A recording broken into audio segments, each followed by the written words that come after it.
Nangauna au senga ni tanrani ko mai tamusuka au senga ni kila ni alikina de au kabura-bura kami da non raposa con beauty au meu tu taun tua ni ko solia bakarua no mundo no movei ko ya kona numa na no mundo tiau ko tawakilandi ani utangi vere bunini alongo au maikilani usala sutaki au nalako kaya boli kabunitaka na waini matamu isai wewe boli ningusumu andi na yadamu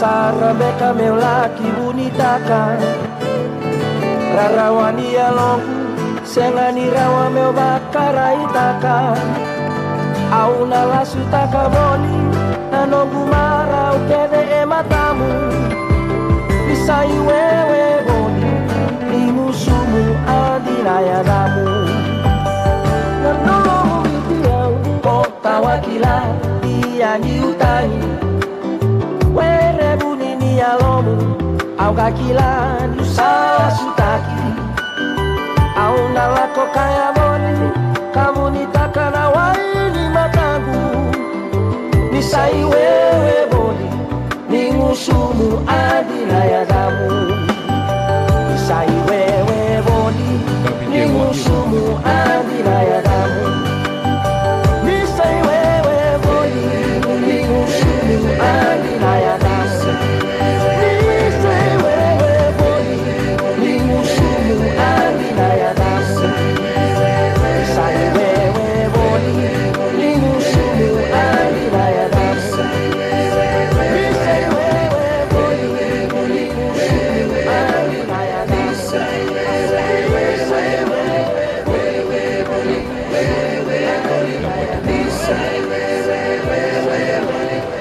Lauvat löyväkallis pois ainakin kovin lokkoja.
ngalbek na po.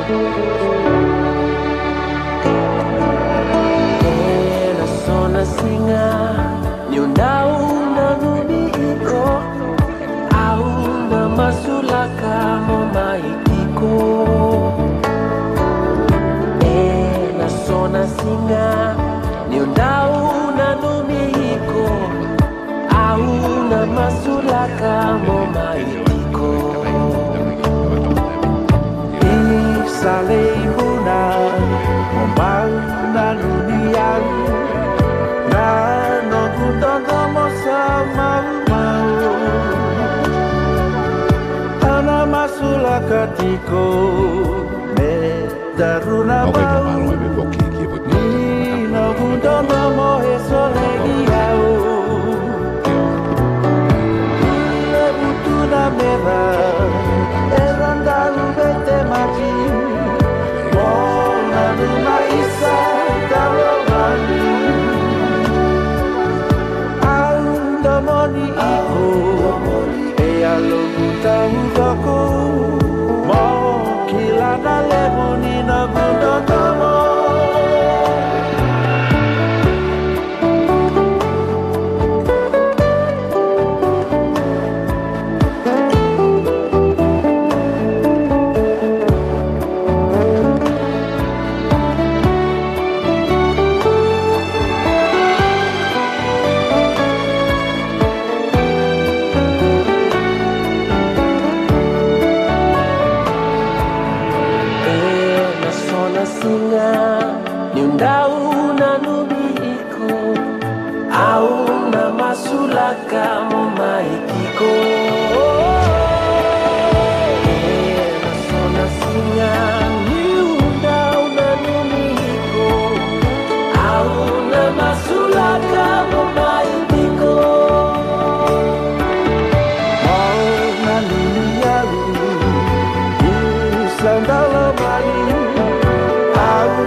Bini e mataku saiki kota undua enalo magu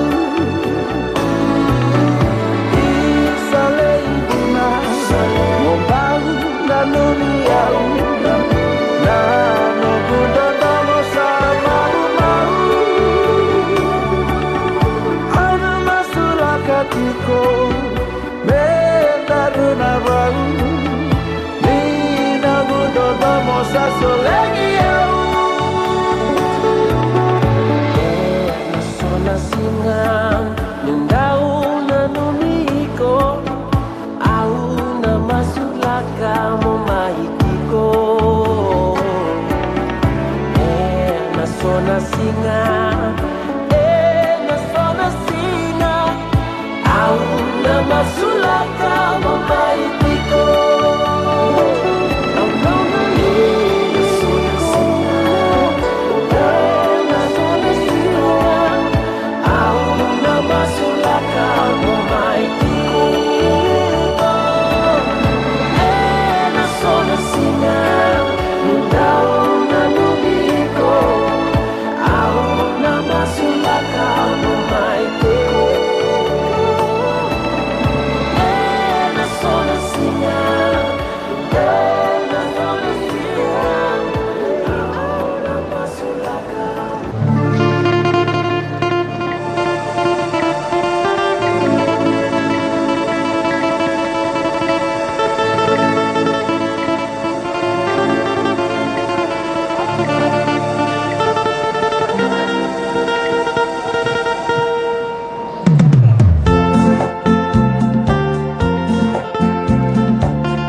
Ka foi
Kataki mo pagpasimay daw MC po ni Julian Laid.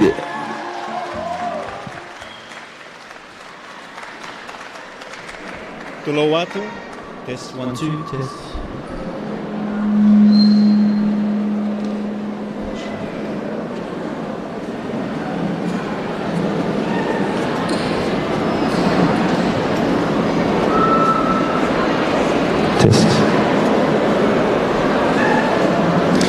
Tuluwatu, mo'y matanga, mo'y haagotoa o whaatakua.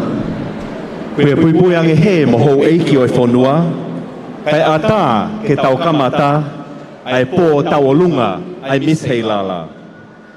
Tap mo'y a whio e o tua mafi ho tau lotolotonga, tap eiki no pele vaia, mo Lady Vaia, whakatapu ki palemia leo o tonga ko se misi ki o asika. Whakatapu ki a hou eiki mo hamata pule. Whakatapu mo i kau whaiwhekau mo taki lotu. Whakatapu ki ampastoa o ngahi whanua muri. Whakatapu ki he ampastoa pe kai komisiona foki o i pureanga o Australia ki Tongani, Mr. Adrian Morrison. O maafo ki ang pastoa o siapani ki Tongani ko Tetsuya Ishii. Whakatapu makehe ke kau whakamau. Pe whakatapu ke kau whinemui hoi fua, kau punake, kau poupou, whamiri mo kainga. Pe whakatapu atu ke a teki mo tolo kotoa pe o ke tau lo nuku i he holo whamanato Queen Salote i nuku alofani i he efiafi whakakoloa ko eni. Kai talangata i ati ao o whaiki tua mamao. Kai ata mo i motua tu ani, ke whakahoko atu ai whatongia o MC ki he pōni. O guata hene ai tai telelei mo i tari maafana, ke a teki mo tolo kotoa pe, ho mo lava mai i he pōni, ki he konga hono ua o e tau whiauhi koia ki he Miss Hei Lala wawe mātā hiva, ai a koe tau polo kalama eni ai pō tau olunga. Ladies and gentlemen, I'd like to acknowledge the presence this evening of Almighty God. I'd like to acknowledge our guest of honor this evening, Noble Vaia and Lady Vaia. Thank you so much for giving up your time to be with us this evening. I would like to acknowledge the acting Prime Minister of the Kingdom of Tonga, Honourable Se Misisika, who's also the Minister of Tourism. I'd like to acknowledge the nobles of the realm, our diplomatic corps who are present this evening, including the Ambassador of Japan, Tetsuya Ishii. Konnichiwa, ohayo gozaimasu. We'd like to also acknowledge the High Commissioner of Australia, Mr. Adrian Morrison. We acknowledge the ministers of religion, our amazing contestants, our judging panel, all our family, friends and supporters who are here, and all of you who've made your time this evening to be with us here at the Queen Charlotte Memorial Hall, here in the heart of the royal capital, Nuku'alofa. We'd also like to welcome you tuning in on TV Tonga tonight and on our radio telecast, and also you tuning in online. Good evening and welcome, and a big malo lele from the Kingdom of Tonga. Ki mua ia pe kamata e tau porokalama kuia o e whiawhini, o ko tāo ke tau tuku e whawhetai mo whamalo ki he otua mafi, a ke haloto kamata. Pe tunga kuia o ko kore atu heni, ki he Palestini o e siasi Tonga konistu tone, Reverend Pensimani Tonga Latu, ke kātake pē o mea mai o whakahoko e tau loto kamata. Ladies and gentlemen, I'd like to invite the President of the Tonga Constitutional Church, Reverend Pensimani Tonga Latu, if he would kindly make his way to the front and begin tonight's proceedings in a word of prayer. Malo.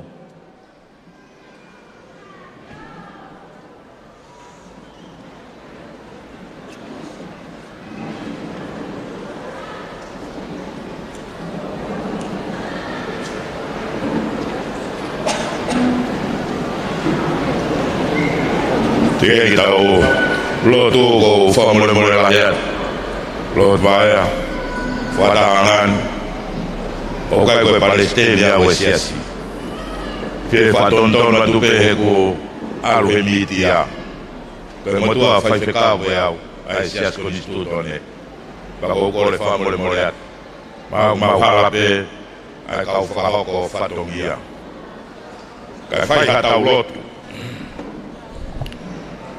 o tua mafi koe o tua koe o e kamataanga e koe o tua koe o e ngataanga tara noa pe he wholofola koe arifa te moe o me ka e a whion pe o ku kei tū holo aki ia mei he kamataanga o a umai ki ho mau ko ngani pe ai pe ia ki e pāanga ngā lua taimi ko e whiawhi o e whawheta. He oku whakahoko a manaki a rangi. Ko e ahona e whotutu e tangata. Ko e maumo ui na e whai mai he o seni o e tae iloa. Nei kai ha manaki.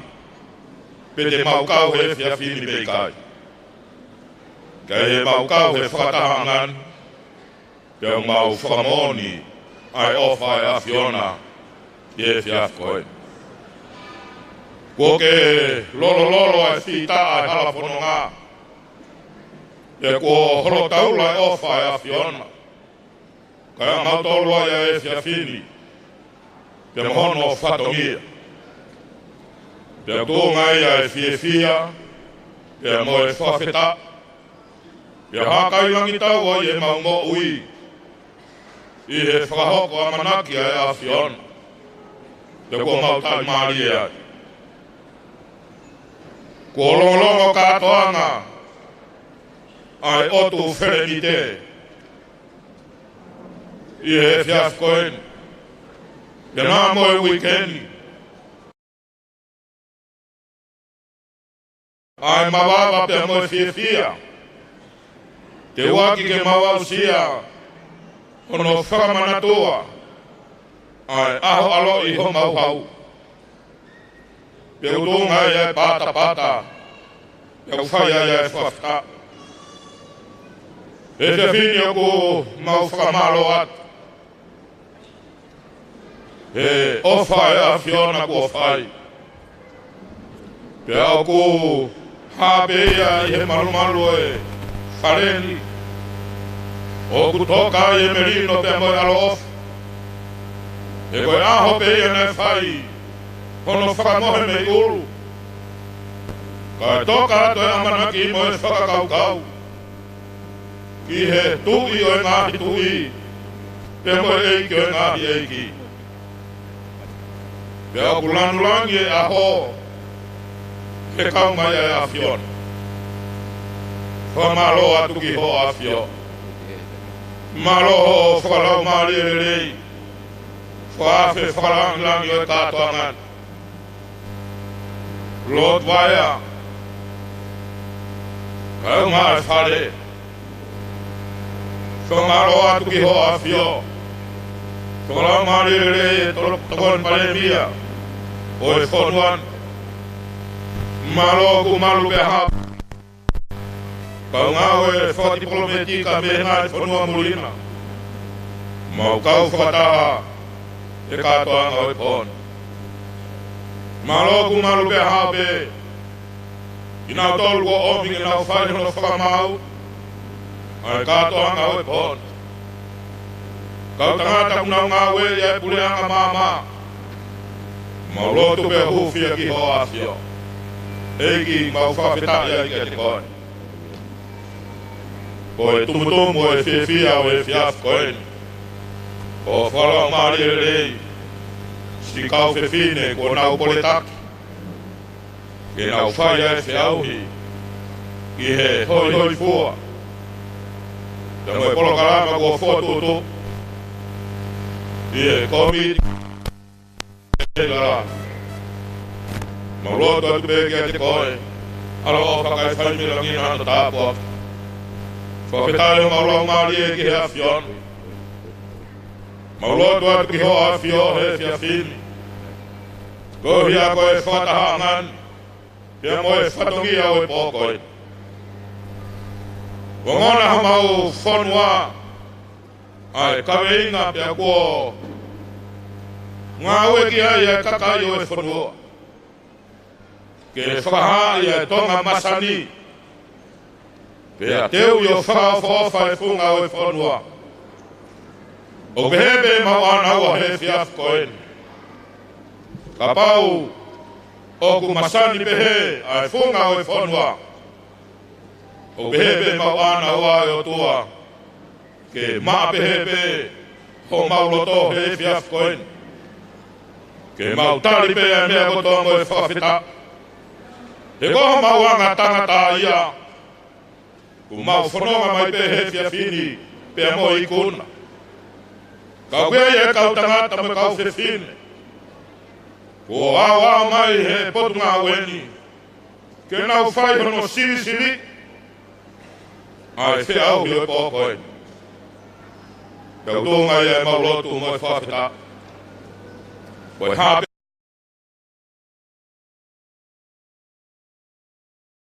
Te moe whakamalo ki a te koe. Koe mau lotu ke omi e nonga e a whion. Pia tuku ke mau whia he pōkoen. Ke whakahaia ki e mau ofa ki ho a whio. Pia ke tala i e langlangi e a whion. Toka mai hoi fua ho a whio. A whio a he whakawhi whakalanglangi kua mea. Pia moe whakatahangan. Te riringi ai e nonga moe whie maari e. Pia mau maua ia e whia whakautua. Pia tūke mau nofo, pia moe whia ko ia. O maua e merino i he pōkoe. Koe mau lotu ia moe mau kore. A whio a he whanua pia moe kakai.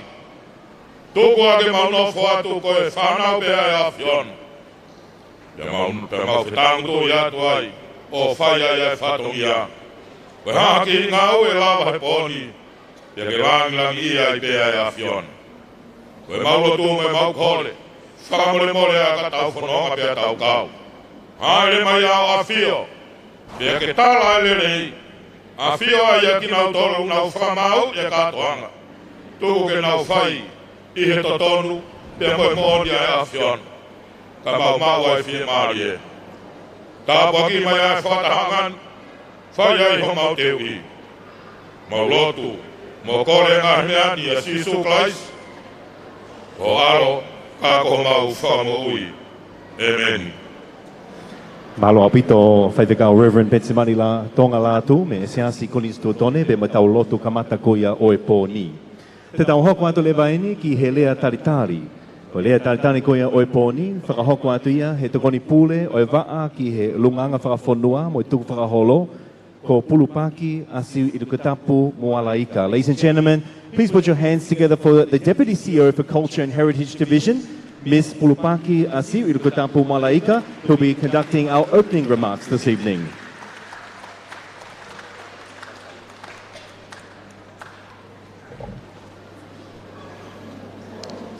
Fatap ki e o tua mafi o mune a fio hen I o taurot no tonga.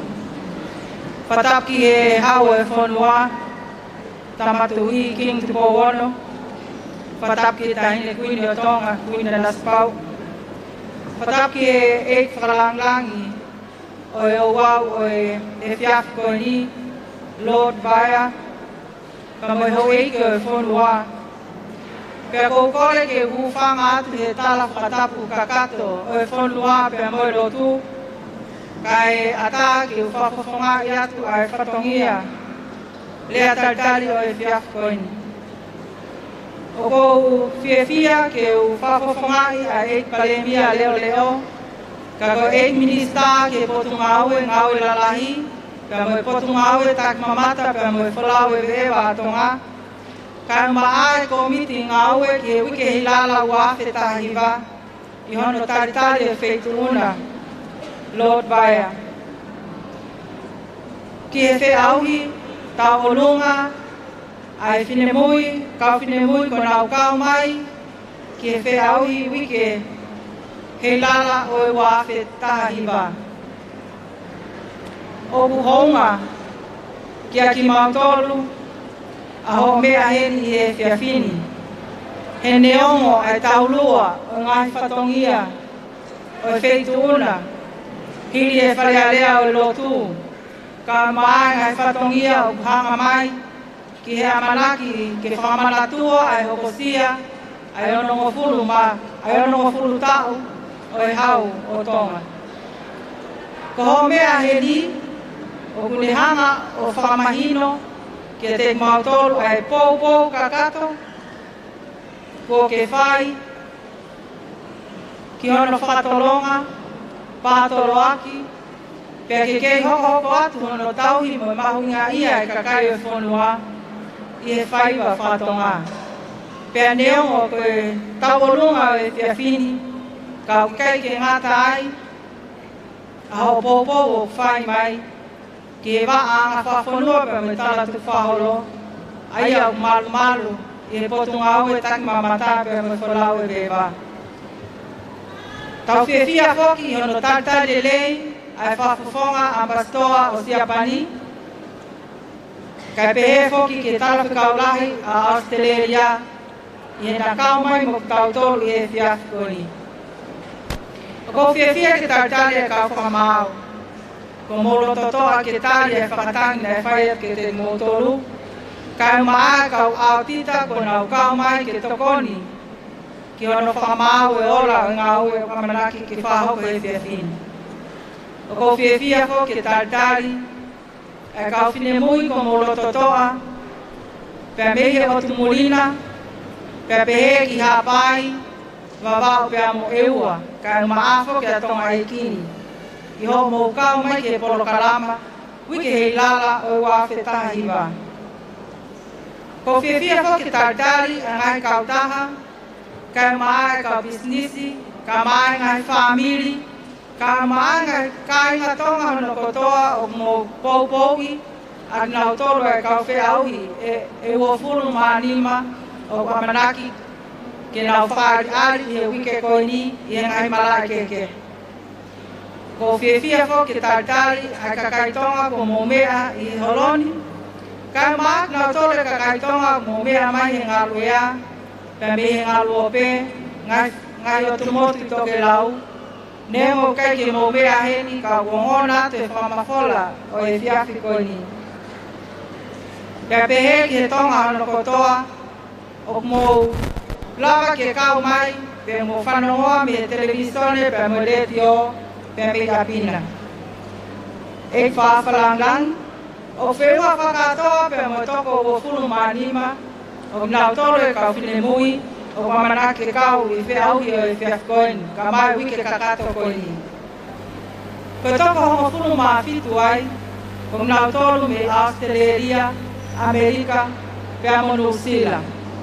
Ko toko walu lewa pe me iai, pe me o tumotu me toke lau, hapai, ka mawawao pe amo ewa, ka behefo ki ke ngai kautape I tonga e kini. Ko e whiawhini o kunihanga whakamalatu ke te tautolu, ai taha ngai ka wenga ngā ue ai wa anga whawhunua pa me tala tu whaholo. Ke tau hau kawha, pe tau kawha taha. O ki heni, ai kau whawhawhonga ko ni ko whie pōpō ka kato mai, o hangeka ngai tau mua me ka wenga ngā ue, ko whakahoko aki ai wike hei lala o e tau hono kotoa pē. Ulu aki, Ie mau I ngā ia ke kei malu, ka merino, ai pure a moe ofo. Ka hoko ngai polokalama ko ni ke whakamanatua, pe whakamanako aki ki ai tokanga, ai tonga hono kotoa I tongani pa peke o tumulina. Ie taim tatau, o ku whautaha mai ai kakai ko ni ke kau ke ngai polokalama peheni, Ka tau whamaloi ki he tau kainga mo tokolahi me muri o nau kau I eni. Ka tau whamalo ki ahi e koe ke lawa he mau whatong ia ki awa ki o muri. Ka koe nau tokoni ki hono pātolo aki, mono tauhi o ngai whaiva ka umaa, ngai urungaanga anga whawhanua pe mo tala tu whaholo. O koe ke lawa awa ki ahi mau tokanga. I he taim tatau e whawhalangangi. O tau whakatauange, o hange ko ka veinga, ko visone aki e paremia leo ka mai potunga aue. Tak mamata pe mo whalau e bewa, ke masani ai mea ano kotoa, o hange ko ngai whi auhi o kamnak ko iau rorotonga whai he wike koen. Ka mai tauhi o tau whanua ke maa pe mo masani, pe ke lata ka whalau e bewa, ke ahia ai ot wherenite. Ie taim tatau, ko e polo kalama ko ni o hange ko whaka amu o whahoko he potunga weni. Amea po ka veinga, anga whawhanua pe mo tala tu whahalo, ke moni, monu tonu, ai pule a hamo e ofo. Pe kei tupua, pe kei tu loa ai, ke iloa pe a malu, pe a merino, ai kakai o tonga i anga e lau tauhi, pe a me lau whapapa o whai.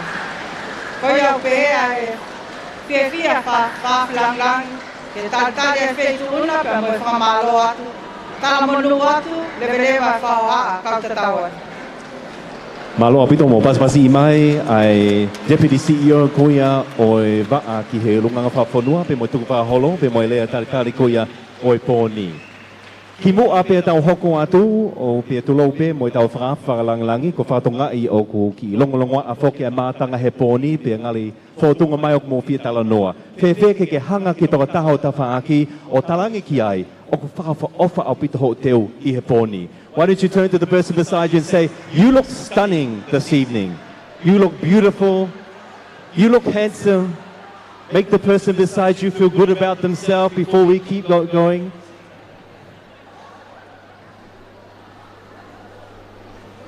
We have a few house rules this evening. O kia ngahi tutuni koe tau whane, tutuni uluaki. A tā peke ngawe ake o telefoni tō I he pōni. A tā lelei. Ka koe kore atu whamore more, tutu hifo ai leo koe ho telefoni. Koe hui ke oua e hoko ia ko ha whakawhi atu ngā I pe koe whakaho asi koia ai kau whine mui he taimi whakahoko e nau taualunga I he pōni. Our first house rule this evening, please ensure that your mobile phones are turned to silent or on vibrate. As much as we encourage the use of your mobile phone, the ringtone can be a distraction to our lovely contestants on the stage. Koe tutuni hono ua, house rule whika ua. Second house rule tonight, this is a no smoking venue, so we'd ask that all smokers kindly refrain from smoking within the venue. Manatui koe whaleni whoki o tapo I whitabaka. Ka pau ka koe o toko taha I whitabaka, ka taki pe o mea toki tua o ku tapo I whitabaka he whaleni. Pea koe tutuni hono tolu. Third house rule for this evening is we want to have fun and we want to support all our contestants tonight. Ko tutuni hono tolu, ke tau fia. pe ke tau poupoi, kotoa pe kau whine moi he whunga Stacey. Ko tau anga maheni pe whoki, ko tau poupou toko taha koia, ko tau whamili pe whekainga aki moia, ka koi kore ato ho ik mo kainga, ke tau poupou maa whana ki e kotoa koia a kau whine moi. E tunga koia ko fia te si pe ai mā lohi mo leo koia homo paspasi e poni. Te ulau atu, taha, hua tolu, ko fia mao ke mo paspas mai, mo teu, taha, hua tolu.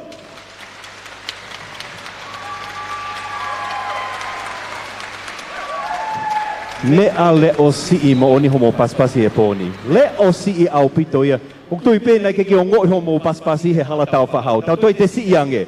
Mo paspasi mo kai kaila leo lahi au pito mo teu, taha, hua tolu. Toto atu. Aia o fia mao ke mo paspasi leo lahi pe he taimi o ku mea mai ai kau whine moe whunga Stacey e poni. Mo ka taki pe ko ilo ko ki fualoho mo tatari o ke u formalities pe o ke hoku atu pe o mahu inga ke tala mo acknowledge ai kotoa ngai business mo ngai kautaha kuia kuna o tokoni ki hono whapaanga kuia au katonga wiki he lala ki e taoni wafe mata hiva pe mo tari pe kau lau kotoa u businessi pe osko ia toki paspas ki ai. Ladies and gentlemen, there is a lot of businesses and companies who have sponsored our Hey Lala Week Festival. It's important that we give a moment to acknowledge them and read out their names. I'd ask if you could just hold your applause to the end. We do have a few formalities to go through before we keep going. First and foremost is our elite sponsors, ladies and gentlemen. Fiji Airways, the Government of the Kingdom of Tonga, Ministry of Tourism, MBF Bank and Real Tonga Airlines. That is our elite sponsors. Our platinum sponsors for tonight, the Bank of the South Pacific, Digicel Tonga, Office Equipment, the People's Republic of China's Embassy here in the Kingdom of Tonga, the Ports Authority and Tonga Power Limited. Our gold sponsors, ladies and gentlemen, CCECC, Little Italy Restaurant, National Reserve Bank, Nishi Trading, Sunshine Rental Cars, Tanoa International Dateline Hotel, Tonga Water Limited and Waste Authority Limited. Our silver sponsors for the Hey Lala Week of 2019 is Asco Motors, Texco Tonga Limited, Tofa Ramsey Shipping, Tonga Communication Corporation TCC, Universal Clinic and KCT Ladies Wear, Vaitohi Enterprises. Our supporting sponsors is Adiloa Store, Aviation Services Limited, the Billfish Bar and Restaurant, Black Pearl, Coca Enterprises, Cool Fresh, Coslow, Cruise Ship Taxi Association, Deep Blue Diving, EM Jones, Friendly Islander Hotel, Five Star Finances Corporation Limited, Fresh Tea Design, the Friendly Island Shipping Agency, Home Gas, JH Electrical Contractor and Services, JR Hiring, Kingdom Travel, Lehuni Waffle Bar, Likualofa Resort, Lomaile Lodge, Ministry of Justice, Naughty Rubies, Neru's Pharmacy, New City, Newitz, Nukualofa Outrigger, Ohole Beach Resort, Olini Lodge, Pacific Energy, Pacific Paint, Rising Sun Travel and Tourism, Sellers Guest House, Siangana Travel, Spare Part Zone, Suliana's Academy, Tāwhalosa Corellis Greenhouse, Talieva Inn and Bar, Tauwhatahi Charters and Whatai Kayaking, Tonga Airports Limited, Tonga Fit, Tonga Post and Fast Print, Weha and Sons Limited, Vakaloa Resort, Waterfront Lodge and Petani Quarry. Mo paspas mai kotoa ang ai business hi kuna utawoni whapaanga mai hi hono whakahoko atu o e tau whiau hi katoanga wike hei lala hi he taoni. Ladies and gentlemen, we are really honored and excited this evening to be here in the presence of the current reigning Miss Pacific Islands, originally heralding from Papua New Guinea. Ladies and gentlemen, can you put your hands together for Leoshina Kariha? Leoshina, could you stand up for a moment so that everyone can see you? Ladies and gentlemen, this is the current reigning Miss Pacific Islands, all the way from Papua New Guinea. She was crowned at Atele Indoor Stadium in December last year. Leoshina, thank you too much. You come long Tonga, mi fala happy through. Now welcome you long Tonga and support them Hilala pageant long this pelaya. Mi fala welcome you through long Kingdom of Tonga long One Plus special program. Stapisi Taso na you welcome you. Ladies and gentlemen, we'd also like to introduce the current reigning Miss Hey Lala 2018-2019. Please put your hands together for Kalolaine, Lepa, Talia, Lokotui, Fungani Tau.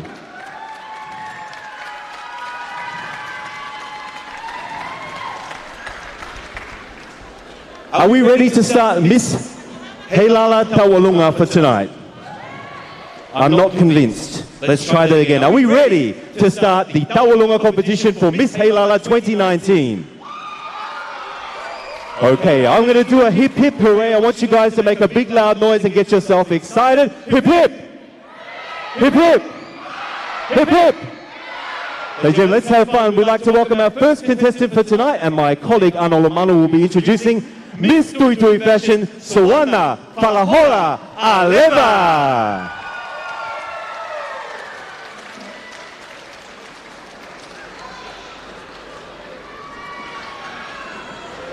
Rocky fair huia ke poni. Kau tak mea ni me kau lang tuak na ui funga Stacy da mini. Tola he bito. Kau mo ko i te ngahina.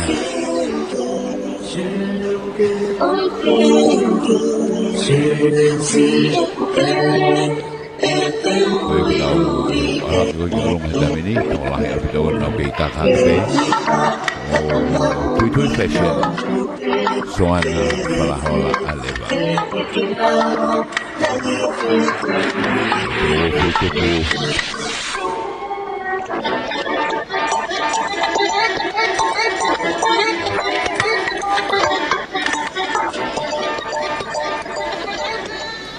Nau ke tope, nau ke aluake, giolunga.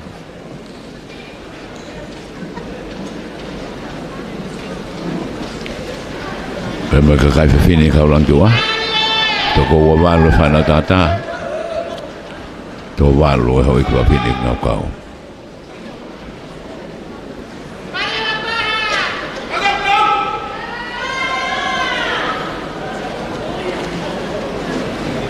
Uluaki me toko wanima, osta tolan me walo, mo walo fitu poni mame para pamanat konsalate.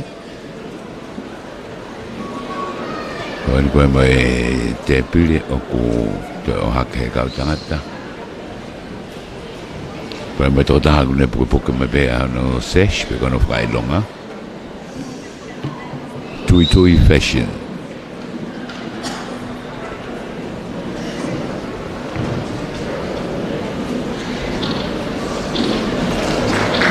Tō tahaku ne pēa mai.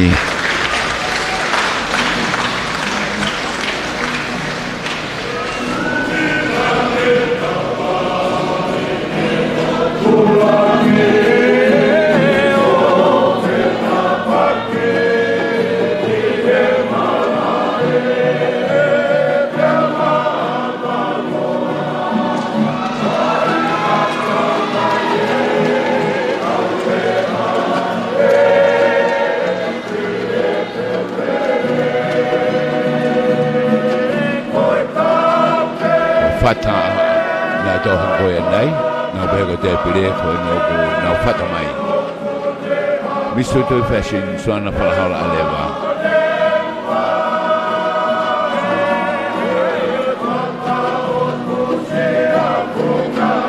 Ito ko balu ya kau fata.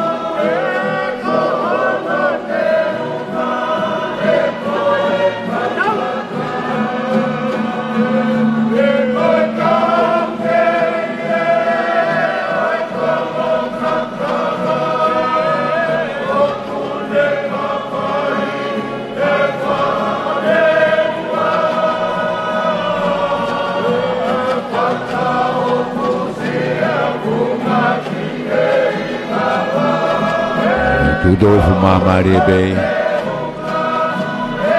Emo au fala he bogana Stacy lima ua yang maheni ko Stacy mano to lang fala maki moa. Ko ni ko tu utamai go stadale de tota hamono sesh. Ko ke to fata pa ki to be me longa. Miss Tui Tui. Oe whamatala oe kakei taualunga. Oe Miss Tui Tui Fashion wapetaiwa mi Suana Falahola Aleva. Tapuang e moi hau e whanua, mo hou e ki o ku hao haona, mata whetonga mei olunga, ku whanga i he wae o matoka, kaure atu, kaure mua, kei whihinga o e kakalahi ngoa, kai holo pe ai tuku hua, o kuala lea i he hao haonga, wisa e he umata ne atalua, te atala ki he toke lau mo tonga, wololoma, loto mua he utei puyono kua luwa pea ilo e poto mo kai mua kuila o e lomi pe au kua taha i aiwa. Kono kakeita olunga ko e teunga ma to he kakawa. Pungani aki e kakala ko e pausia loto mua. Pea mone lau e punake ko e mau he kakawa pe. Pea nei ukufi i e aho mo e po ai teunga o i tui fashion wa taiwa e hono kainga kotoa pe i Aotearoa. Me e whiawini o e otmotu lalo me i taunga. Waka tau mai me i whalewai. Wai ko kanakana me i Pukatala. Maka ko while unga me i Haano. Paini tu ua me i Have Loto. Hala tonga lewa me he longo anga o e tateme ai lupe. Wisa si po si oto lau patai. Ka ko si oto ki vewe e me he paki. Moi toi, o tulangi, pai o te rea, rea mo loto mua. O wikai whai ngofua e whakapaia he o tumuri, i he uhu, he kio ai te iko, ke uku e te whonu, pia liu ki api, i he ki ai kakalu. Kono te unga kotoa o whakia ma ai Cancer Foundation atonga, i he matu ofa ki he ne kui pepine, ko ilai sane, loka koula tatu ila pusiaki. Nā ne tō tau ki he whakautua kansa, kai pehe ki hano ki tonga ane si taha trau walu. Ugu ne si mo ua i he whakautua kansa. Io whainga taa. Whanauanga pepea mo Adonai ke whanonga atu ki si kau whainga taa ia kotoa koia i tonga ni o nau mo ua i he kansa. Pea ofa e ao ngātu ai teunga mātō he kakawa ki a Mautolu. Kono whasta urunga, koe kolo kakala, whau a se sofere kakala. Koe ne punake, koe ne whaebe, ko milika pusiaki whiwhita. Pea koe ne kauhiwa, koe kalapu wha o ne lua o loto lapaha. Tua o whātu, Miss Tui Fashion Wafe Taiwa.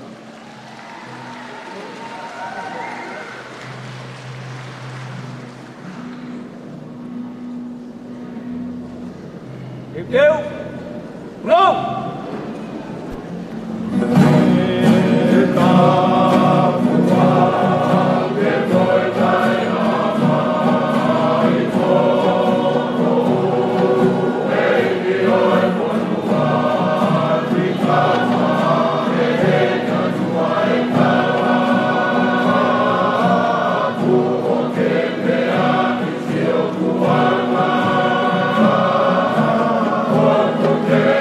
Yeah.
Ladies and gentlemen, our first contestant tonight, Miss Tuitui Fashion, Suana Palahola Aleba.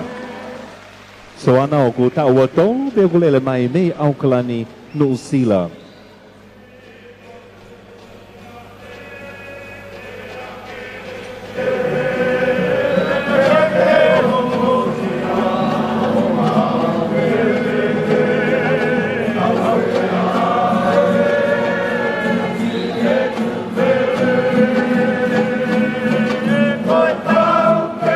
Pasmasi mai a Miss Tuitui Fashion contestant tiga uluaki i Heponi.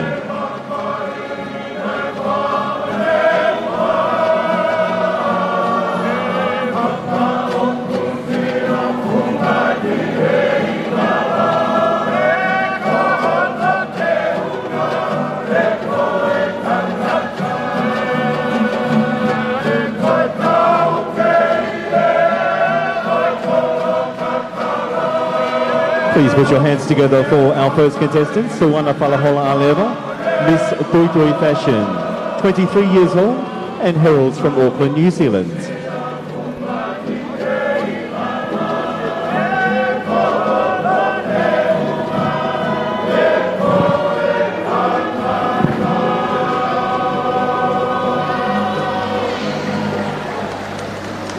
Lolo tonga koe tau te wā ki he consistent honoua.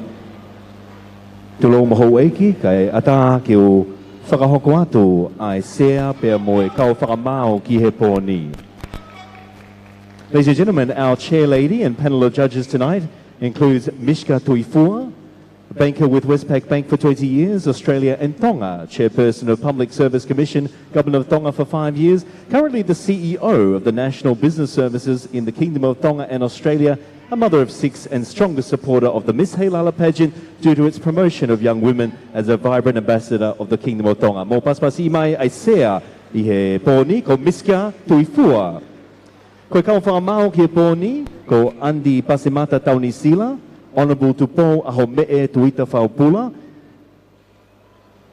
Tolu ko Vātau Hui, ko whawhonga wharelea ko i aonga niua, Lupe Ilaiu, Alamoti Tau Moi Peau. Koyongo scrutineers, ko Malakai Lomusika, CEO of Waste Authority Limited, Pemo Michael Bloomfield, CEO of the Retirement Fund Board.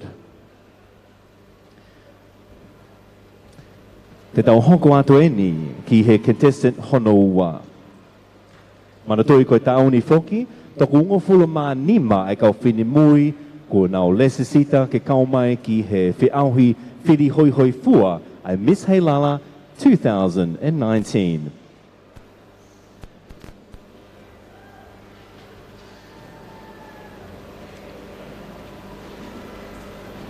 Te wato e whamalo ta honga maoni, kia teki mo tolo kotoa pe homo mea mai he poni, kau whoki ai ki nao tolo koia o ko mea mai i interneti mei tuapuri a ngā.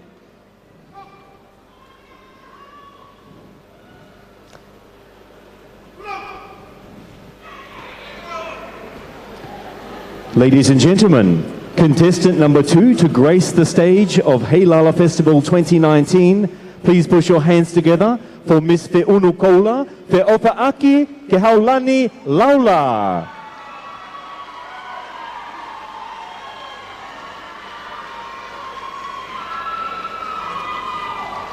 Miss Fe'unu Koula, Fe'opa Ke Haulani Laula, te o whakatapu ki e lupe o kukapa he taua, mo e laione o ktowha i mlae kula.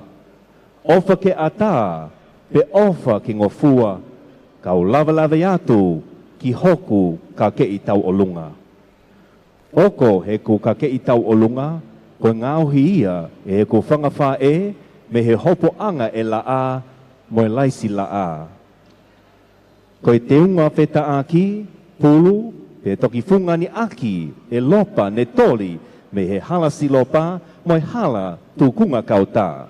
Me niu toua, ko hono lolo tā kai, ko lolo tui tui o ngahi kakala i losa, io, ko si au kakala ia, a e ko whanga kui, pea me he hosi te a. Whanga ko whewhe holoto me fua motu. Ko hoko pure o tō, ne o kuwhi ia, he ko whangata mai, me he ahi o la kai, mo e a o e hau, me ahau. Ko kulangi tau o lunga, koe upe o manu mataongo.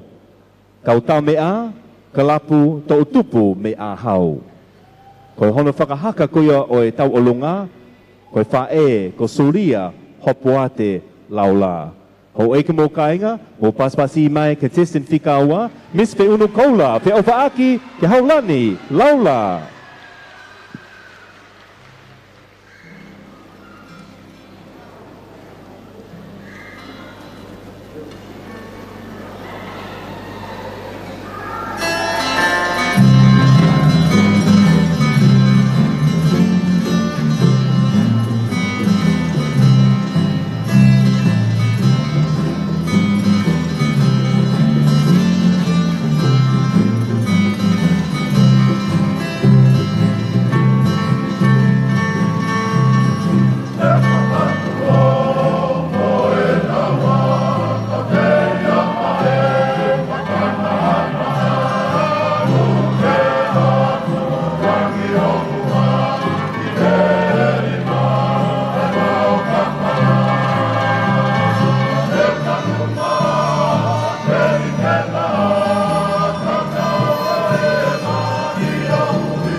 Mo pasipasi vai a ke te significa wa mis pe unu koula pe ofa aki ke haulani laula.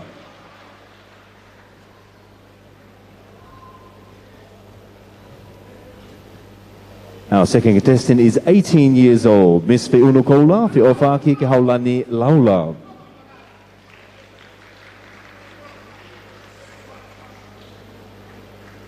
Please put your hands together one more time for Miss Fiona Kola as she exits the stage.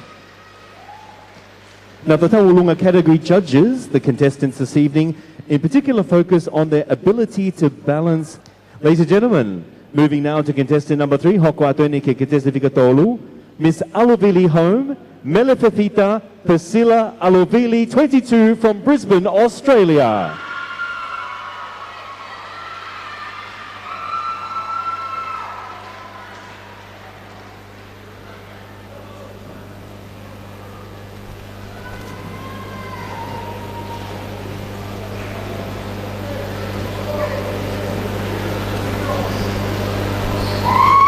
Mo pasmasi mai Miss Alovili Home, Melefefita Priscilla Alovili, ta ungo fulu maua, lele mai me Brisbane, Australia.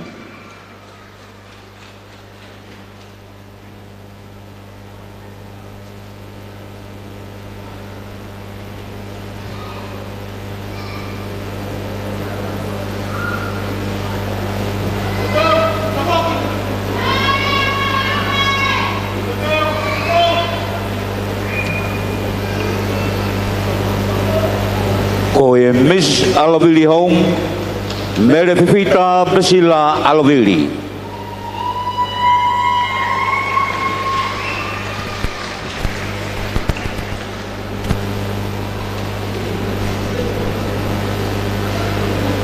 Tulau mo fuka o kei viringia. Tulau mo lupe o loto tatauna. Pea tulau kau tohifo ai kanoloto si o te unga. Ko hoku te unga nai ngahia mea kau, piri hoho, whaifio, ngā ngatu o e whanua ko e ahi. Ko hoku te unga, o ku tuifio ai sino mo e lau o e ahi. Ko e sino o e ahi nai whiri mai pe, me he toa ko pou walu, pe mo e piwo tawhahi, kai uma a e sare hai wala. Ko hono lau nai paki mai me he makahiri taha, pe mo e whau tau pe. Ko hoku no loto o whaifio ai sino pe mo e lau, pe mo e uho o e ahi. Ko e hihi mai ia he ku whangata mai, ko e oma ia me he funga matahiwa mo e kari o pau. Ko hoku kahoa ko e pure oto, o ku tāwani ai tā i ahi. Ko hoku pure oto na i ukufia, he ku whanga whae tangata me he kolo whalahola. Ko hoku teki, ko e oku tui nusi palatahai ai fua i ahi. Ko e fua o i ahi, ko e omaia me i vai malo, pia mo hauma te tefa. Ko ku lolo tangakai na ngauhi pia lote i e maka ko whire unga. Na e tānaki pia whiri, hani ihi ke nau tui ai te unga o e whine motuani. Pia na e tui me esi o tauwha, vai ko vere ngā ku whangalupe. Ko kwasi taulunga, kono whakamatala ia a hoku tupuanga. O ku tā ia tuia e kalapu o tuki e, me he kari o pure huwhalupe. Pea ko e tokataha koe nau ne taki mai ai Miss Alovili Home, ko koe ne tangata e ki pe ko Sebuloni Alovili. Malo.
Hoi mo kainga mo pasmasi mai a Miss Alovili Home, Mele Pepita Persila Alovili, Tawa May Brisbane, Australia. Ladies and gentlemen, this is contestant number 3 on the stage, Miss Alovili Home. Mele Pepita is the founder of Alovili Home, where they raise awareness for mental health and suicide prevention, focusing on the Pacific Island youth in Queensland, Australia.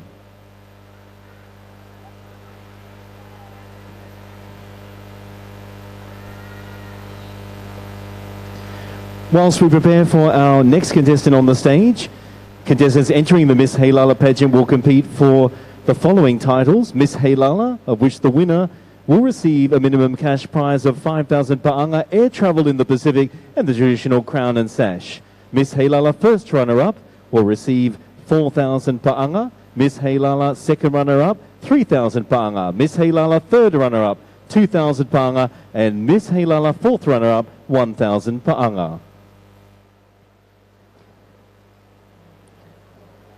Our next contestant to grace our stage this evening, the Tauhokwa Tueni ki contestant Fika Wha, Miss Salone Accounting Services, Manutu Whanga Lave Mai.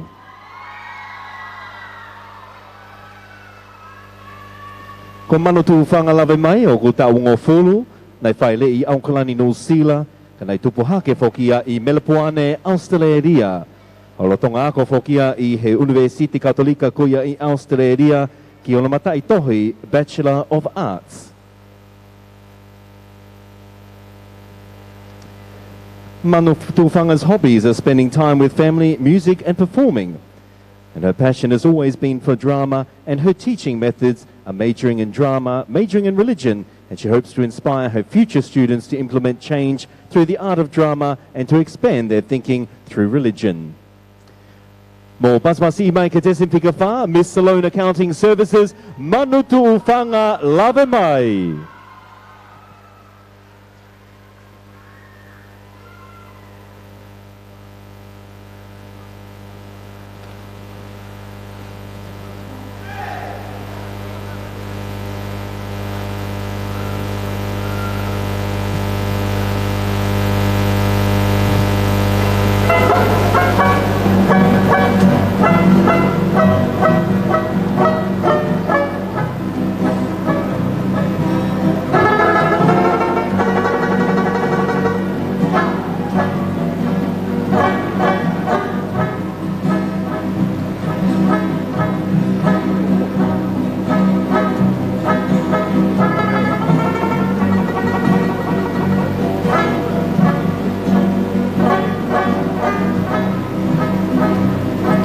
Ladies and gentlemen, mo pasmasi mai a Miss Salone Accounting Services, Manutu Fanga Labe Mai, age 20, contestant number 4.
put your hands together for contestant number 4, Miss Salone Accounting Services, Manutu Whanga Lavemai.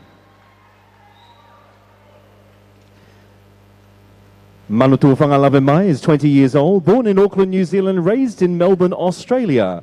Currently studying at the Australian Catholic University, undergoing a double degree in a Bachelor of Arts. She is currently working as a children's party performer as Moana.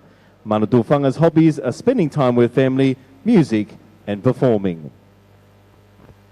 Her passion has always been for drama, and her teaching methods are majoring in drama, majoring in religion, and she hopes to inspire her future students to implement change through the art of drama and to expand their thinking through religion. Hawaiki mo kainga, mo toi paspasi mai, a contestant figure wha, Miss Salone Accounting Services, Manutu Whanga Lavemai me Melbourne, Australia.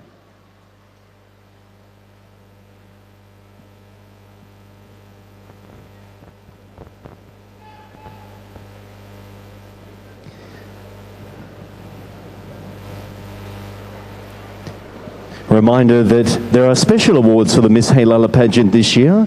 The Best Pre-Pageant Interview Award with a cash prize of 500 pa'anga. Best Talent Award with a cash prize of 500 pa'anga. Best Traditional Costume Award, 500 pa'anga. Best Sarong Award, 500 pa'anga. Best Tau'olunga Award, 1,000 pa'anga. Best Stage Interview, 500 pa'anga. Miss Congeniality Award, 500 pa'anga. Miss Masani Award, 500 pa'anga. And Miss Photogenic Award, 500 pa'anga.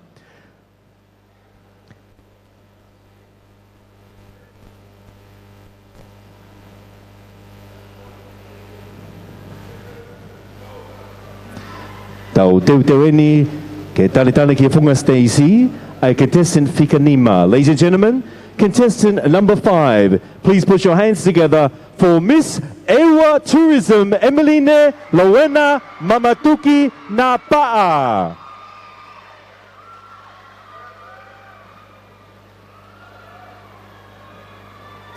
Emeline is 23 years of old, is proudly Tongan born at the New Aki Hospital in Angaha on the beautiful island of Ewa.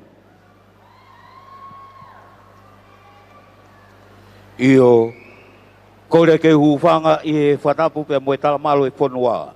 Moe lotu ka ulawlawe ki he teunga taolunga o Miss Ewa Tourism wa tahiwa. Ko e kakei taolunga a Miss Emeline Lowena Mamatuki nā paa ke pōni. O ku ngahe a kia ai a kautu whanua e whunga whanua koe maile lau mo moi ki. Nai o mai pia paki he ene whanga wha e. Mei he pake whanua e wa. Ai o ku iloa ko Lokupo Rainforest National Park. Pia no o Mosani e he tōnga pene mātua e sia me api ko onua. Mei he whunga whanua. Ko e konga ki mua hano te unga o ku haia aki ai whau. Na e tōtala me matatahi ko uwhilei.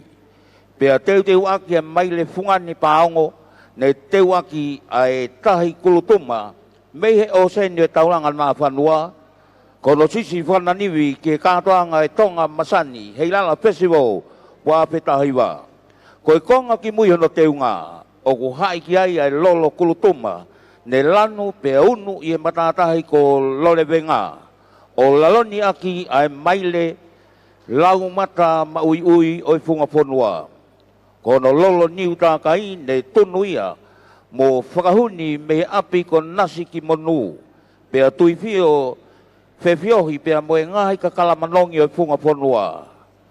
I ewa o kauki ai ai pipi pea moe ahi tui moho koi pako sinamoni. Te vunga pea moe lolo pea whawhalau mai I he emi one mato. Ke u tau alunga mā whanaaki I e whawhini mo e Miss Heilala Festival tō masani wau tahiwa. Ko hono teki ko e pito I Heilala whautia.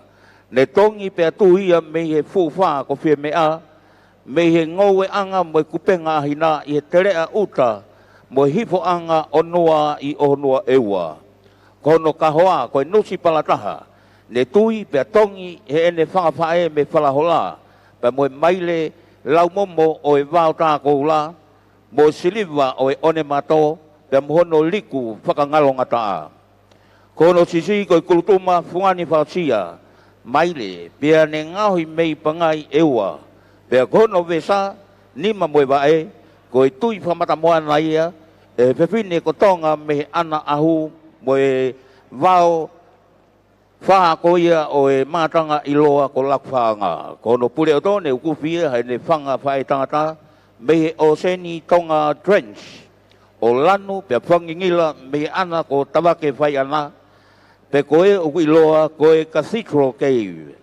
Whasi tau alunga, seio whawhine, punake, sione whatawhei hausia, koe kauta mea kalapu lo mai witi ia, ai kalap te mata me lo mai witi, ma lo au pito mo e tua ofa e ki atu, Miss Ewa Tourism.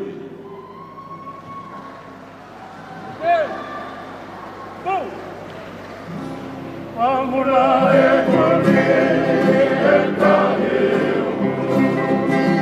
e kakakala e akamanu e inokia e hamu a kaureke a komanu e kako ke kakaku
Mo pasmasi mai me whungafonua ewa, Kentesin Whikanima, Miss Ewa Tourism, Emeline Lowena Mamatuki Napa'a.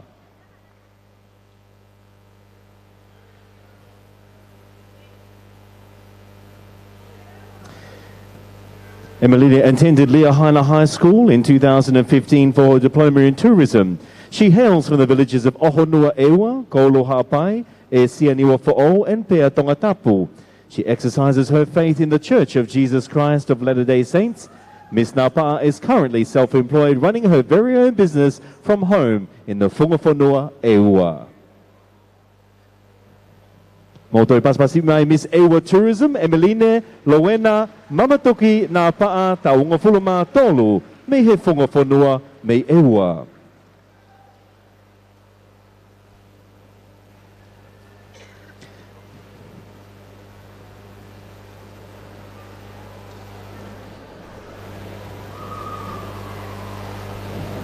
Wa toi tātalele ki a teki mautolo koia o mau kao whakataha mai I he televisione pe mo le tio he pōni. Kai uma a foki a ki mo tolo kuia o ko mea mai I he waha o pē me I tua puri a ngā whakatawange o ko waulele atu ai whamawholelea ko I oe pōni me I he holo whamanato o Queen Salote me I nuku alofa tonga.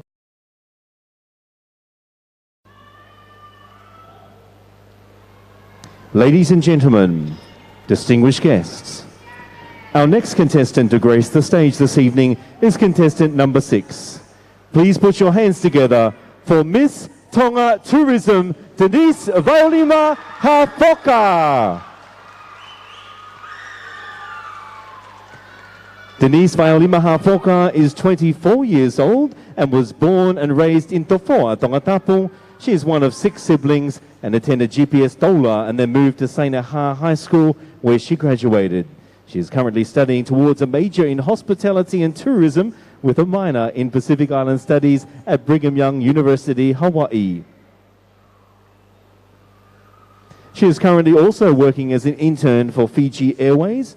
Her hobbies include playing volleyball, taking swimming classes, and spending time at the library.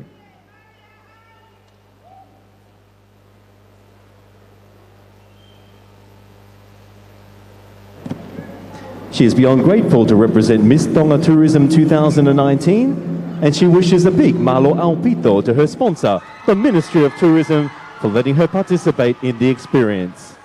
Hoike mo kainga, contestant Whikaono, Miss Tonga Tourism, Denise Vailima Hafoka, Taungofulu Mawha.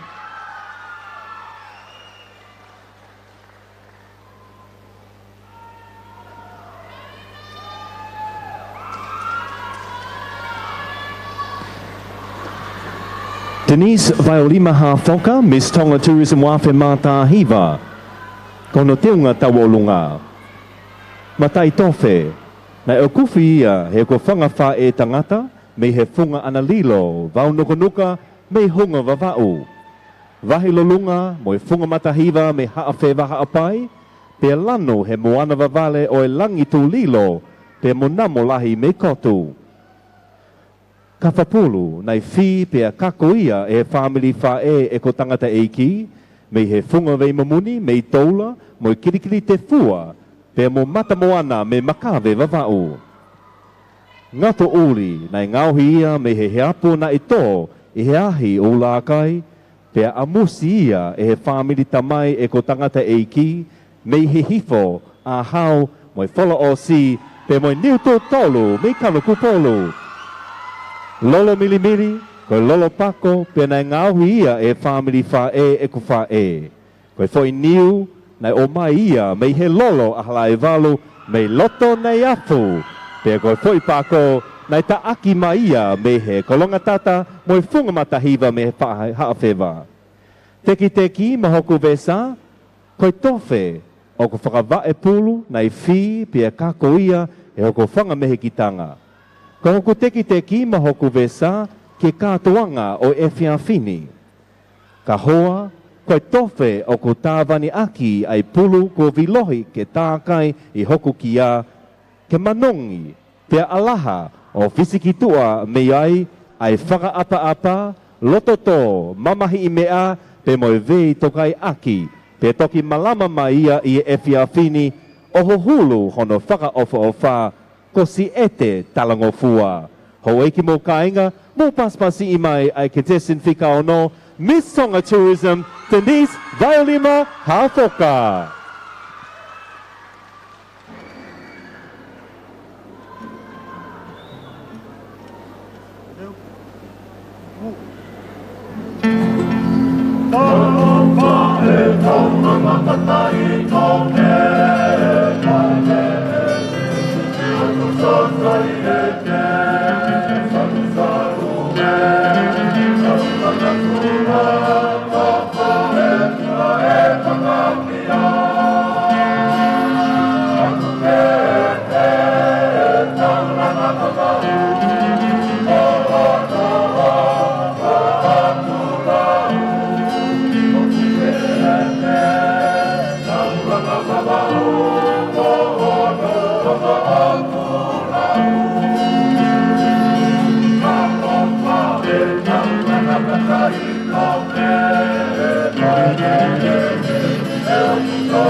Ladies and gentlemen, contestant number 6, Miss Tonga Tourism, Denise Vailima Hafoka.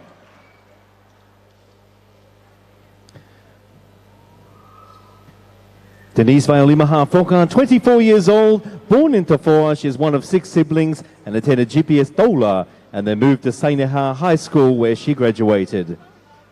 And she's very appreciative of being the Miss Tonga Tourism 2019 and extends her big malo aupito to her sponsor, the Ministry of Tourism of the Kingdom of Tonga, for letting her participate in this experience. Ho'e ka mo kainga mo toi paspasi imai ka desinfika ono, Miss Tonga Tourism, Denise Vailima Hafoka.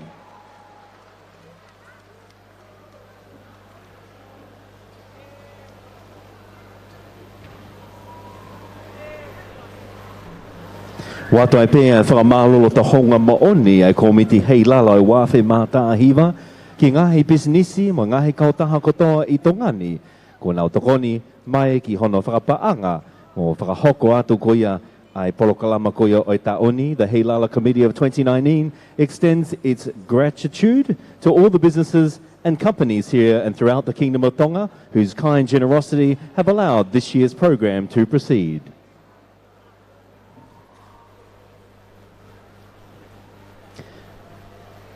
Ladies and gentlemen, distinguished guests, we're preparing now to welcome to the stage our contestant number 7. Contestant number 7 is Miss Cruise Ships, Sia Ilomipiao Tuipolotu, 21 years old.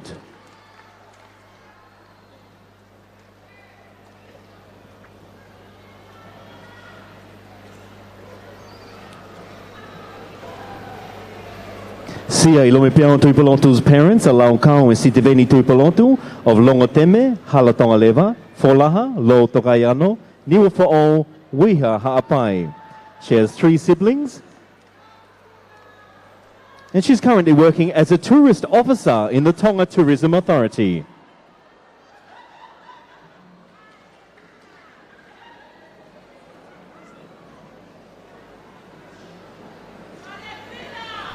Miss Crucive wa whetahi wa tulou mo hao whanga kau whamatala ki o teunga tau olunga. Ko hoku teunga ko a konga kie ne tā haka pia tatao he matawhanga o Guangzhou, China. Pia ne hake o lanu tauaki pia takai whakatakainga ki he taulanga Shanghai. Whiunga tonu ia me kuiai wha mui taha pa moi grupu Tonga Masani o efi mai ko e siofaki ki a Albeni. Ne toki toha ke pe ane afi o kohi pe a lau whakawawei e fing pe a moting. Ke tuhi ki ai e fulu I manu lanu oi moana. Ke whai aki e ku whakalawe tala. Ko e fulu I manu o te unga na e fusi o fo I he lalo wapu whawa. Pe a hake mai o whakamoa pe a whakalanu he lalo o mawapisi o wha o ne lua. Ko hoku tekteki, vesa, vae manima, ne filohi, pe a klu kani I whamau, e kau whewhine o e vee e malata, me he halavuna. Pe a koe fo I whau koe hoku ulu, o ki loa pe ia koe tāpuni I poulu whakawaka meiri. Ko hoku kahoa, koe au kakala, mo e tui se whangawhae me funga, tate me angaia ai lupe. Isa hei kai ngalo, ke whakamatalai hoku pure o tō. He koi uku whia e ki waka o I waka meiri koe Pacific Area. Me he takere koi e tere atonga, pe a hake o lanu I a swimming pool o Pacific Explorer. Ne kai asi mai le vaia e he meti uluaki, o MC Magnifica, koe ne tonga po ke ulau kauaki ke po katoangani. Ko kulolo tākai, koe Johnson Baby Oil. Ne whakapolau mai I MV Europa. O tuku ke whale koloa tonghua. Koe whasi ta olunga mai moa la kongo whanua kun Charlotte tupautolu. Koe I ka leo mapau. Langi tua klap te mata me ilo mai viti. Leveleva e whahoa a. Ko au sia I lompe au tuipulotu. Miss Crucive oe wafe taiwa.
Ladies and gentlemen, mo paspasi mai contestant figure fito, Miss Cruise Ship, Sia Ilome Piao Tuipoloto.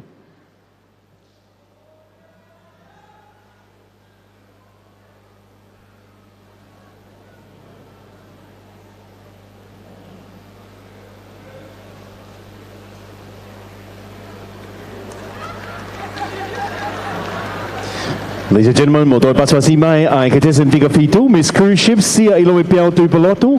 Taua taha foki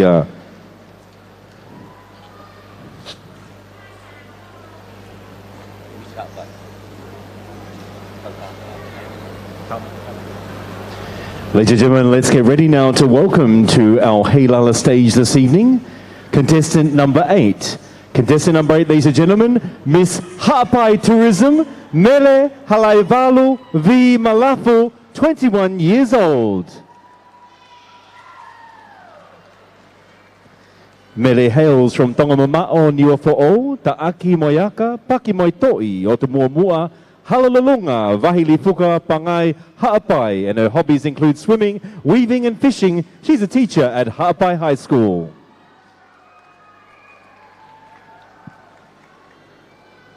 Te unga tauolunga o e Miss Ha'apai Tourism, Mele Halaivaluvi Malafu. Tulou, tulou, tulou.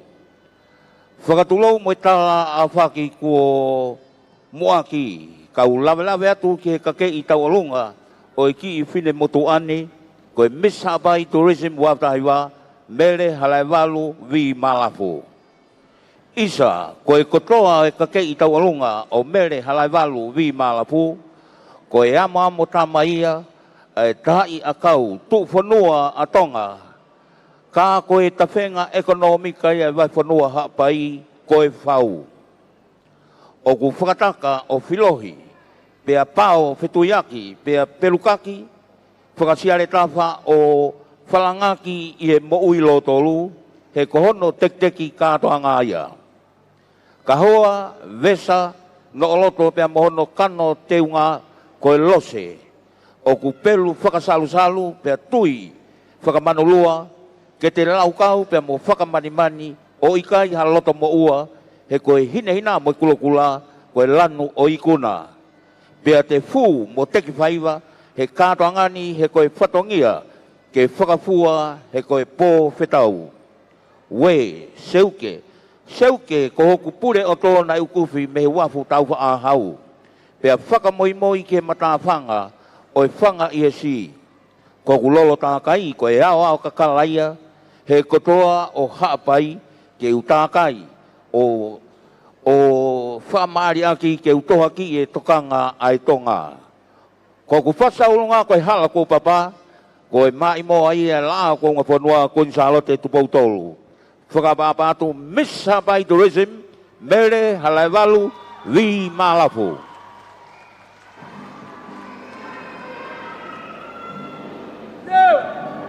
Vamos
May he foi onone mo paspasi mai ke te se valo Miss Ha'apai Tourism Mele Halai Valo V Malafu.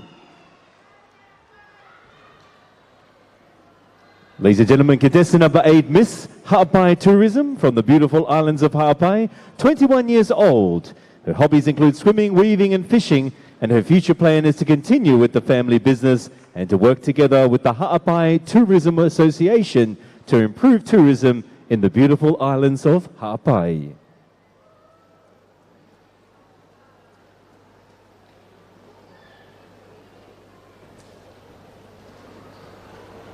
Hoko guatu be mo e tau polokalama po tawalunga koyo e fiafini. Ai koe po polokalama hono ua e ni I he whiri Miss Hoi Hoi Fua koe ai Miss Hei Lala ki e tau ni wafe mata hiva wafe ua noa.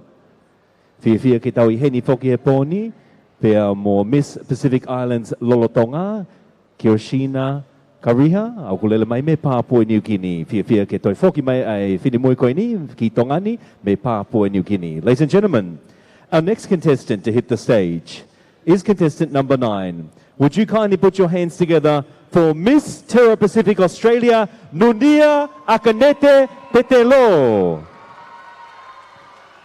Nunia is 20 years old, currently working as a childcare educator and also studying in childcare to further her education and knowledge. She enjoys babysitting, spending time with her family, playing netball, going to the gym and Polynesian dancing. Nunia aspires to utilize her knowledge and skills as a childcare educator to become a primary school teacher and help in assisting the younger generation in appreciating the significance of education.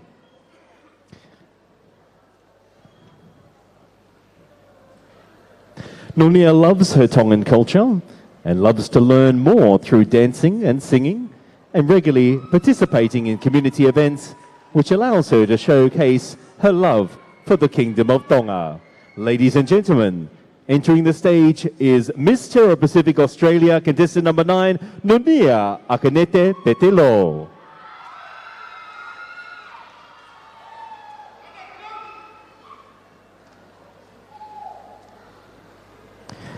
Tulo mo ho eiki mo haapunake, kai ata ke o lava atu, ki he kakei o e whine mo tuani.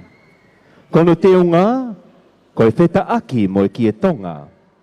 Nei tā e la e kie, pe te tao me he vai ko niu toua, hake o lano me e funga vai lahi, pe o mi ia o la langa he ko whangawha e me he utolongwa a.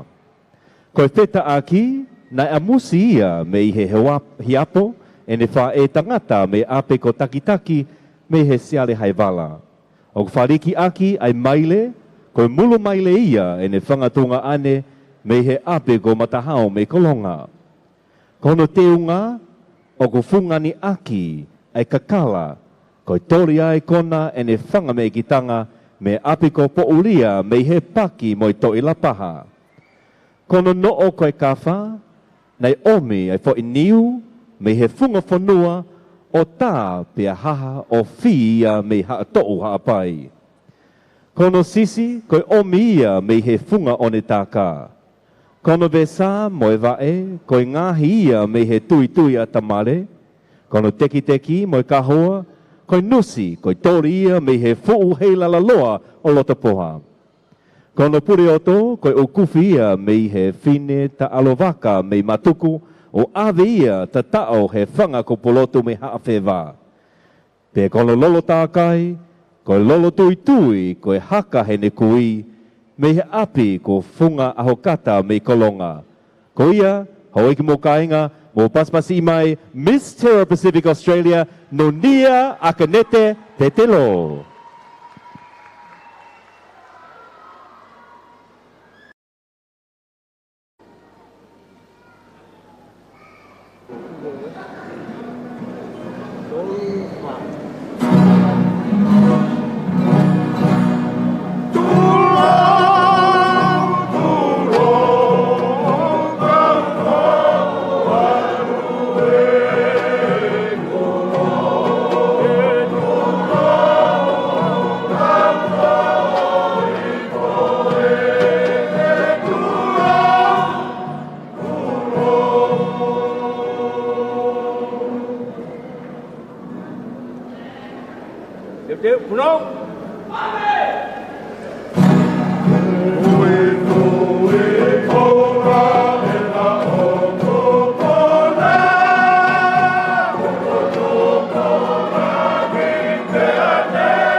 Heralding from beautiful Australia, contestant number 9, Miss Terra Pacific Australia, Nonia Akedete Petelo, 20 years old.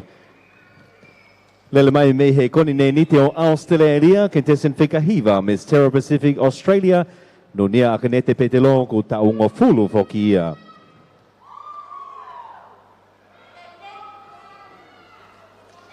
Mo pasmasi mai, Miss Terra Pacific Australia, contestant Whikahiva.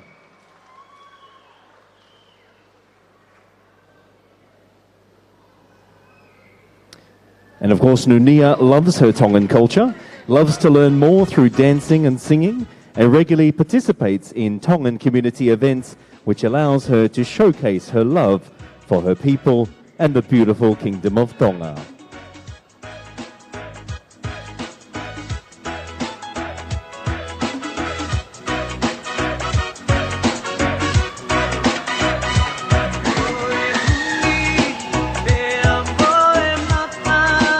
Joshua enjoying our Miss Heilala beauty pageant, Tawalunga Night for 2019. It's a pleasure to have you here this evening.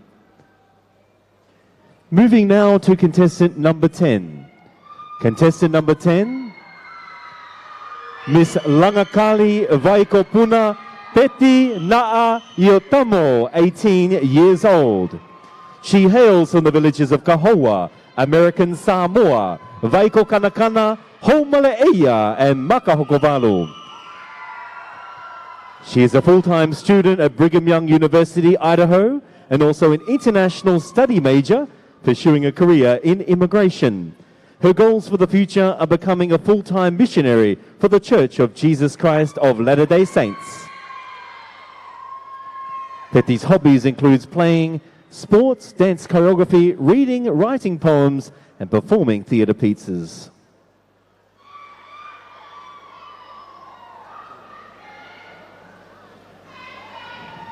Miss Langakali Oivaikopuna Peti Naayotamo. Tala mo ka pui mo pangai papanga eiki poto tatauni.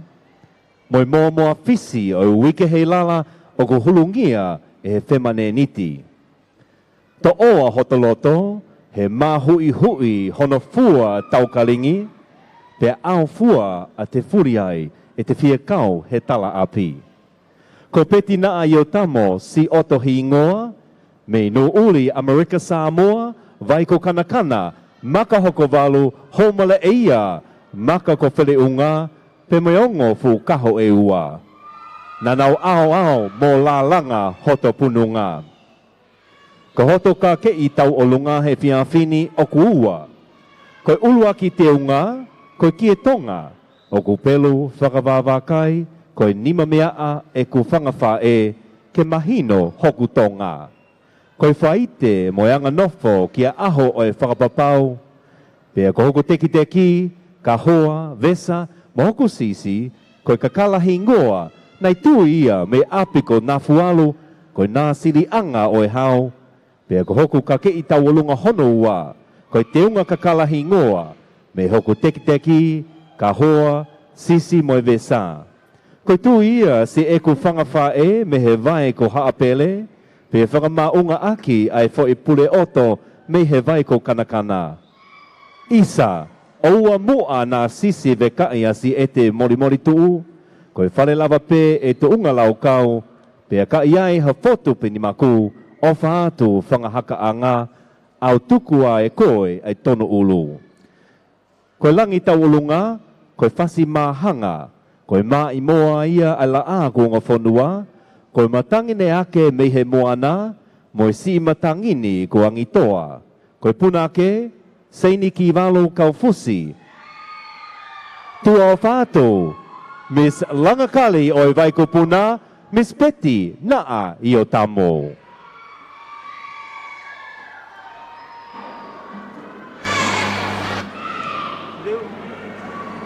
Woo!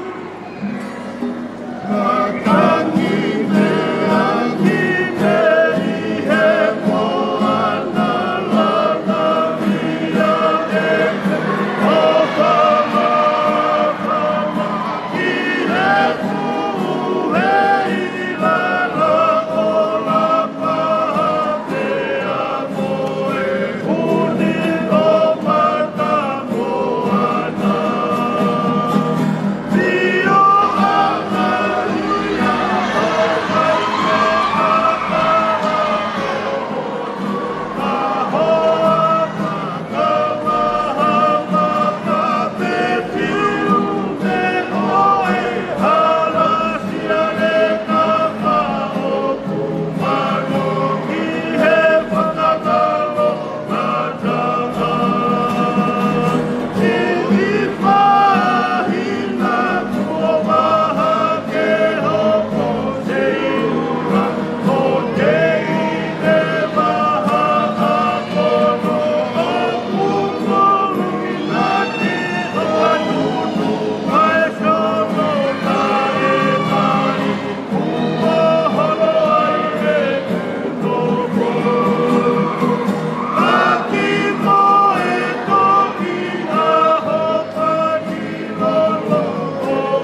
Ladies and gentlemen, distinguished guests, mo paswasi mai ai contestant Hongafulu, Miss Langakali Vaikopuna Peti Naa Yutamo.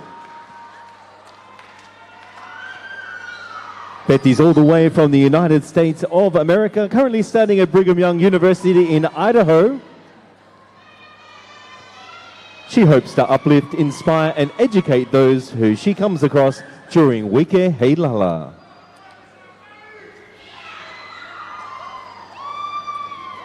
Hoi ka mō kainga, māloho mō mea mai I he pōni.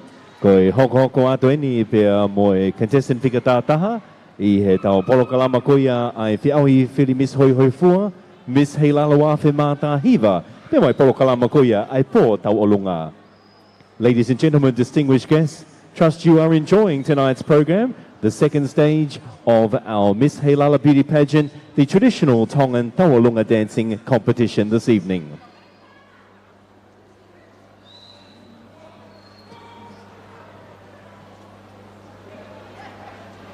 Ladies and gentlemen, please get ready to put your hands together and make a loud noise for contestant 11, Miss Makawheke Resort, Arden Ohalekolani Fatai, 22 years old, born and raised in Pangaimotu, Vava'u, where she attended GPS Pangaimotu Primary and then went on to Vava'u High School. After she graduated, she attended the Tonga Institute of Education, where she then graduated and is now a teacher at Vava'u High School. Arden's father is from Pangaimotu, Vava'u and Ofu Island, and her mother is from Leimatua, Vava'u. She is the third child of 9 children coming from a big family. She believes in working hard for her family. Ladies and gentlemen, this is contestant number 11, Miss Makawheke Resort, Arden Ohalekolani Fatai. Koe whawhea mai o Miss Makawheke Resort, tukula inamo. O kou kore ke uhufanga I he whatapu ko au whaki. Pea tala mo ka pui kau hau atu he. Kai o atu, ai pui puitua o te unga tau olunga. O Miss Makawheke Resort. Aia ko Arden Halaikulani Fatai. Aia ko Miss Yani me he lolo a halai walu. Ko te unga tau olunga o ki I whine motuani. O ku ngauhia me he kawatonga. He koe kawatonga, koe koula ia o kuangani. Pea koe mauanga mo uia, o ku tā katoa mo whakawareware ai ngai aoni. Ko hono kake ina ngau ia me he lau I kawamata, na paki I me hala mga ono.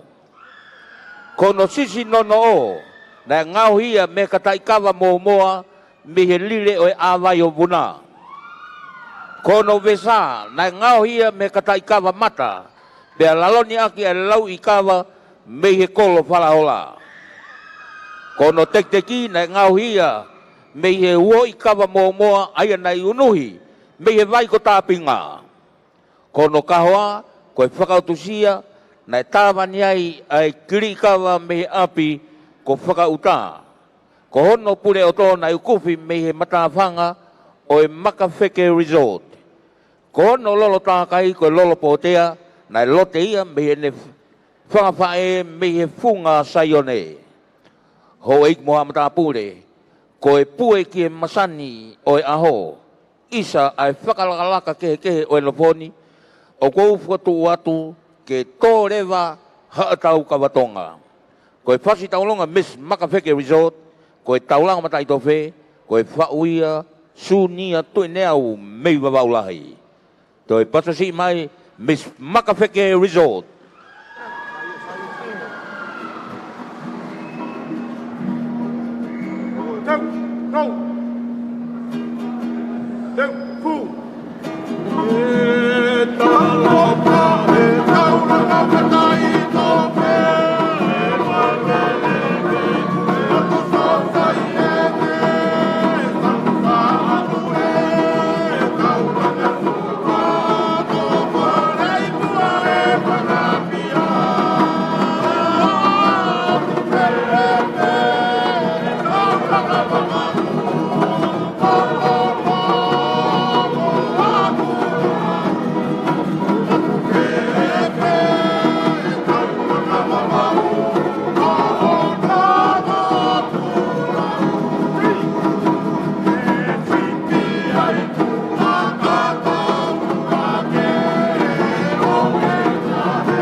Ladies and gentlemen, contestant number 11, Miss Makawheke Resort, Areno Halekolani Fatai, 22 years old.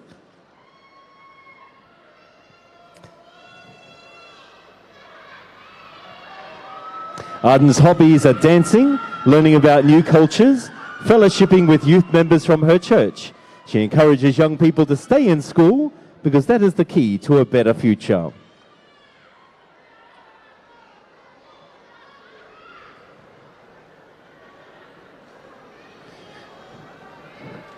Whakaofa pe whakaholo mamata ai ngahi tawalunga mo ngahi whakameite koio e pōni. Funga Stacey koia me he holo whamanato Queen Salote, me loto nuku alofa I he pōni koi pō tawalunga ai whi auhi whiri hoi hoi fua ai Miss Heilala ua whi mata hiva. Our next contestant to grace the stage this evening, ladies and gentlemen, will be contestant number 12. Contestant number 12, Miss SNS Trading USA, Yehenara Fefita Holeva Lifosia Afakololo Pelenato Tupo Tuipolotu Sokop. She was born and raised in the beautiful island of Oahu in Hawaii. Her biological parents are Fongani Mapa Uluvalu of Pelehake and Maofanga and Tapukitea Tupong of Fo'ui and Vava'u. She's the eldest of 5 children. At the age of 4, she was adopted by her great-grandmother's sister, Carlo Mataele Sokop, and her husband, Harry Sokop. She attended Sacred Hearts Academy from kindergarten to 6th grade and graduated from Kalani High School. She was active in her school's speech club, debate club, and poetry club. Ladies and gentlemen, please welcome to the stage Miss SNS Trading USA, contestant number 12.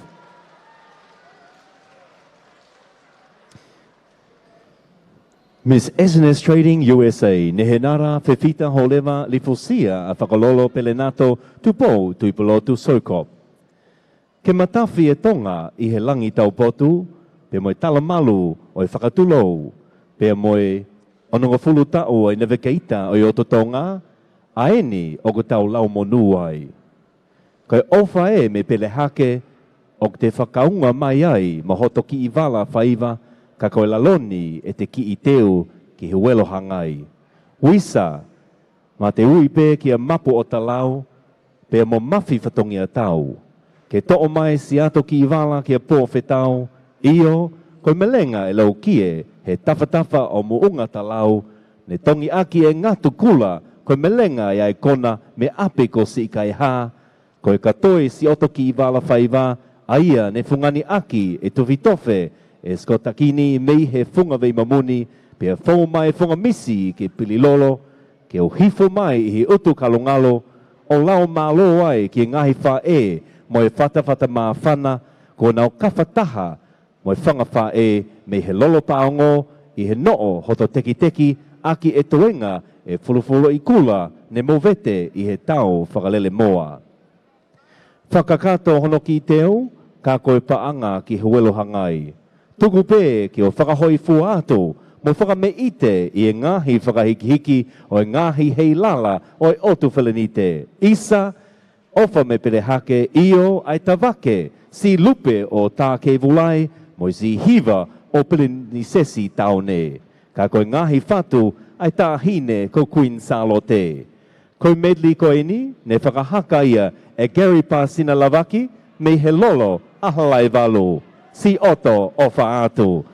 Ladies and gentlemen, contestant number 12, Miss SNS Trading USA, Yehenara Fefita Pelenato Tupo Tuipolotu Sokop.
Ladies and gentlemen, contestant number 12, SNS Trading USA. Yehnara Fafita Holeva Lifosia o Fokololo Pelenatu Tupo Tuipolotu Soko.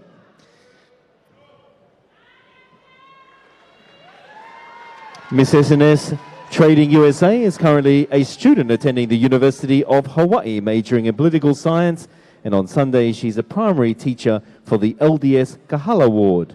Her hobbies included cooking and spending time with family, traveling, dancing, and doing community work.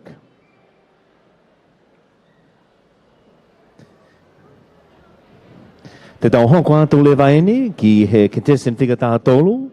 Ladies and gentlemen, moving along now to contestant number 13 to grace our Heilala stage this evening is none other than Miss Apraxis Nasita Production, Lolohea Salome Liekina He Ofa Vayangina. Lolohea Salome Liekina He Ofa Vayangina is 21 years old. She is currently studying tourism at the International Travel College of Aotearoa, New Zealand. Her goal in the future is to become a flight attendant, teach tourism, or work anywhere in the tourism industry. She hopes to gain confidence in the pageant and hoping that it will help her find herself.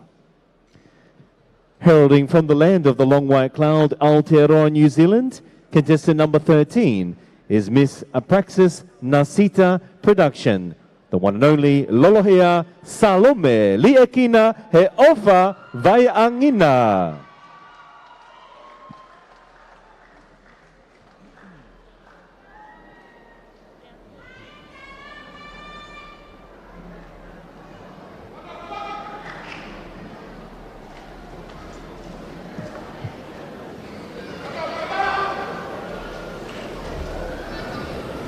Mr. Praxis Nasita is 21 years old.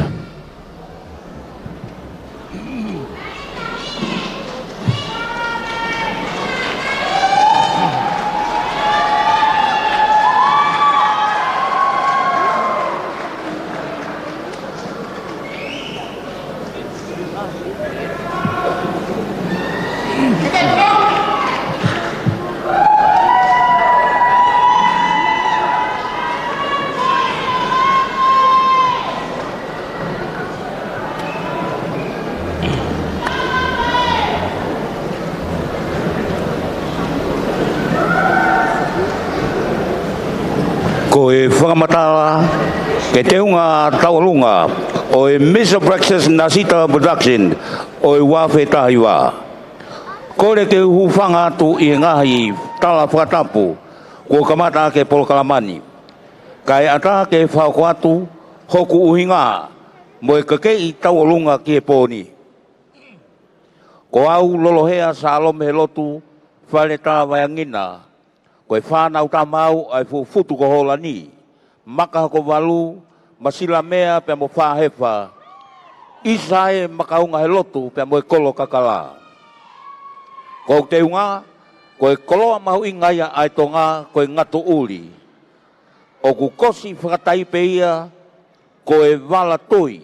O whapipiki ia kie tonga koe e fu. Kahoa, koe pitoi ngalau, tui whawai pipitongi, pia whungani i e wala tui e kakala ko e nusi palataha, ai ala mea pia moe whaotia, pia hirio ai ai whakamata moana. Teki ko e ala mea moe wewe hei lala. Kie, ko e kie ne kosi e whatatau kie teunga, ko e teunga i loa ia ai kolo tāla mei he whao ne lua. Kautā mea whao ne lua, Fasi tau alunga koe puna ke. Whakapapa atu Lolohea Salome he lotu. Whare tā Vayangina, Miss Apraxis Nasita Production, Uawhe tahiwa.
Ladies and gentlemen, contestant 13, Miss Praxis Nasita Production, Lolohea, Salome, Liekina Heofa, Vayangina, from the land of the long white cloud, Aotearoa, New Zealand.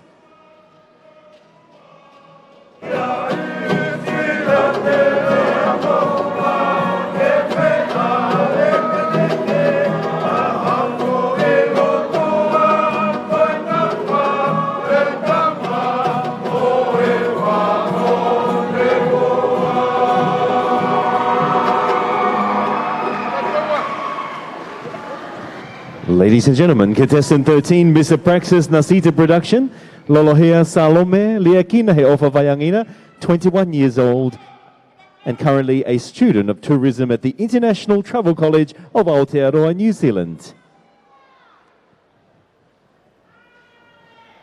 And of course, she has a future goal to be a flight attendant, to teach tourism, or work anywhere in the tourism industry. She hopes to gain confidence in the Heilala pageant and hoping that it will help her find herself and her future.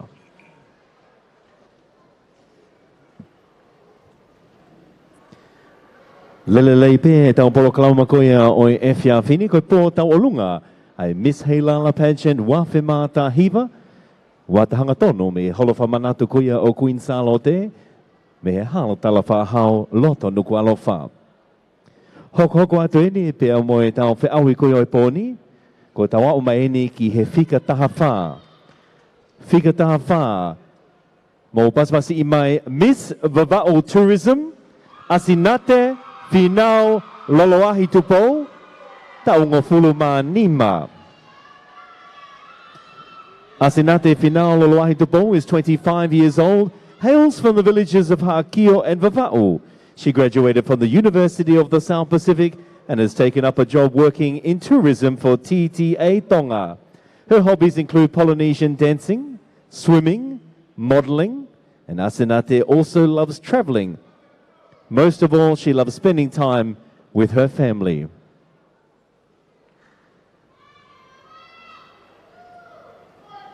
Asinate Finau Loloahi Tupou is the current reigning Miss Vava'o Tourism, and she, of course, is contestant number 14 in tonight's competition.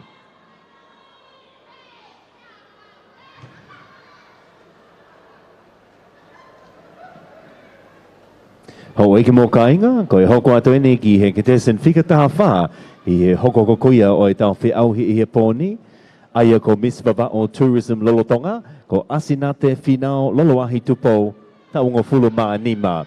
Mō paspasi mai, Miss Vava'o Tourism, Asinate Finau Loloahi Tupou.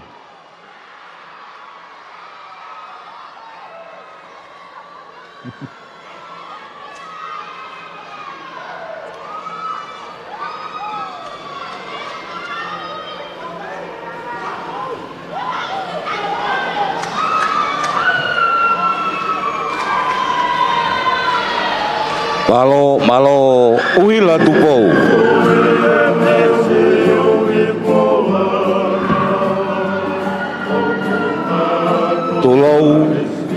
lou moe la tupoa o e otonga.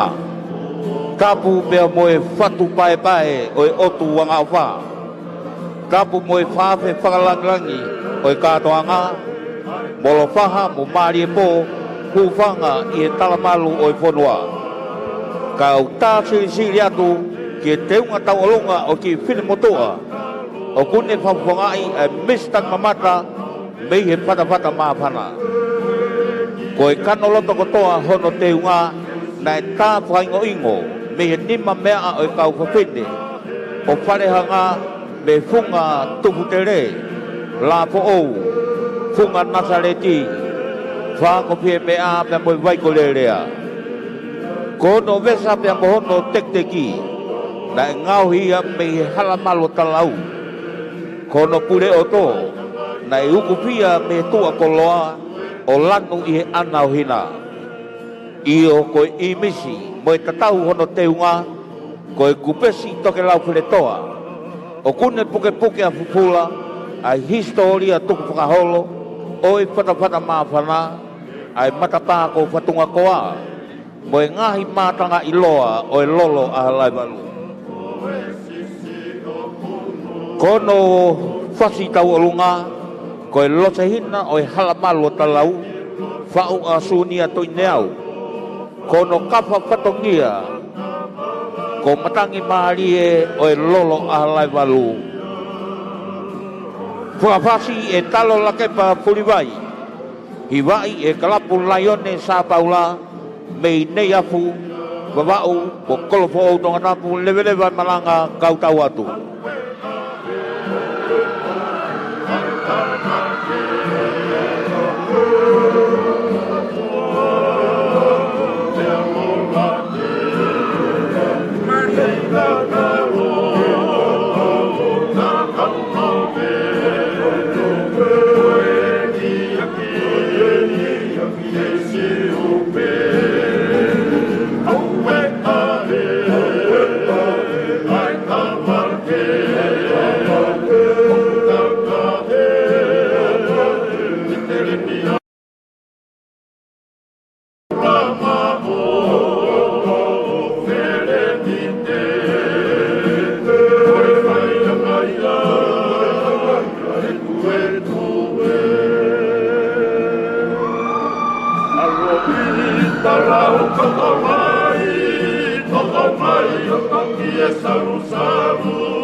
Oe malolo, toka one, inu kumalolo, mga e makoe tau langa piki, wala kaisi oe pasifiki. E mari mari kua uki e malo, se oe kine vei katalo, o kati e vini halalu te, akina oe kolosiare. E mari mari kua uki e lalo, se oe kine vei katalo, o kati e vini halalu te,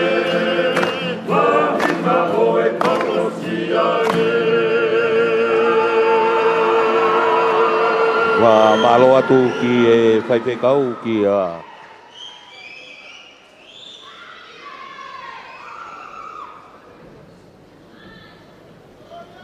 whamalo atu ki a matang mari e pe matang mari e puolo ao hiwa pe ilangi mo e kau a ngelo toi nau ke kei mau pe mo ui whamatu whaipekau amana ki tuitawake mo e kau hiwa koia sa paula Ladies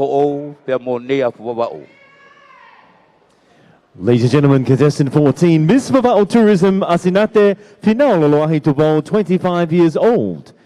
She graduated from the University of the South Pacific and is currently working in tourism for TTA Tonga. Hoko kuatu pe moe tau polo kalama koia o e whiawhini, me he holo whamanato kuinsalote, me loto nukualofa, koe contestant honohoko, contestant Fika Tahanima. Our next contestant to grace our Heilala Festival stage this evening is contestant number 15.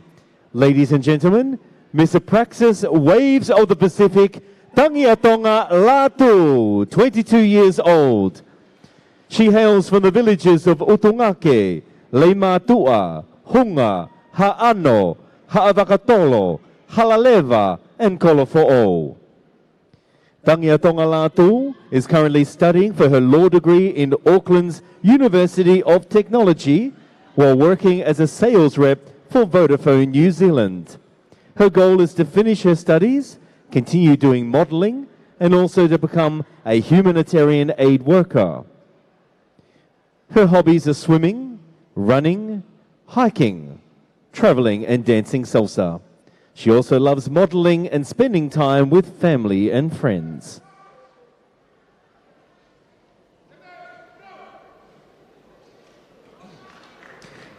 Mo paspasi mai contestant Fika Tahanima, Mr. Praxis Waves of the Pacific, Tangiatonga Latu.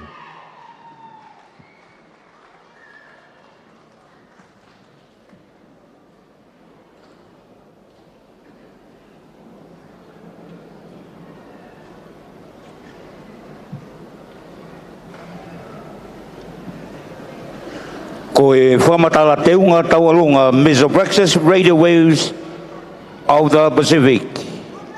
Tapu moe hau e o tuwherente. Tapu moe fui lupe o loto palasi. Tapu pe moe ngahi haa kotoa pe o tonu ke whakatapoa. Pe a talanga tahe o whai ki tua. Ka e tā mua moe ki whine motuani ke ulawe atu ki hoku ka ke i taualunga. Ko ka ke i taualunga ke poni ko e teunga kakala. Pe tui ki ai, ai whautia pe moe whakamata moana. Ko ku sisi, ko e maire moe whautia. Ko hoku ka hoa ko e nusi hei lala. Pe ko hoku mua wala, ko e helu o pilo levu, fungani hei lala. Pe ko hoku vesa nima moe wae, ko e whautia. Ko ku lolo milimili ko e pako. Ko e katoa hoku te unga, ko e ao kakala, e ku whanga whae me vai kohiwa, hikuta more, mo e wao nuko nuka, puna ke ko haiterensia, loto kalani whakatawa pulauhola. Whasi tauolunga, ko e upeo au eitu, ka utamea, toa ko pouwalu me whalau ata, whakapapa atu, tangi atonga otukolo atu, Miss Radio Waves of the Pacific, Miss Praxis Radio Waves of the Pacific.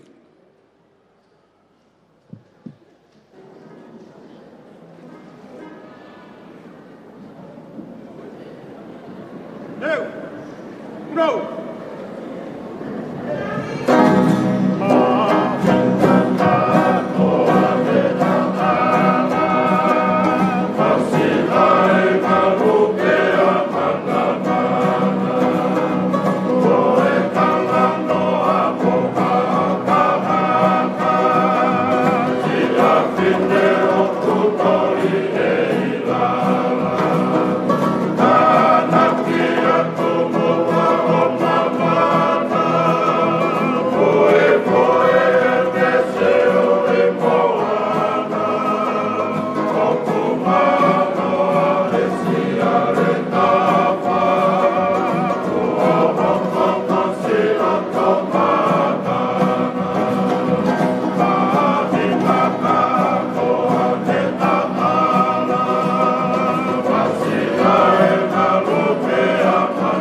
Ladies and gentlemen, put your hands together for Miss Apraxis Ways of the Pacific, Tangia Tonga Latu, contestant number 15.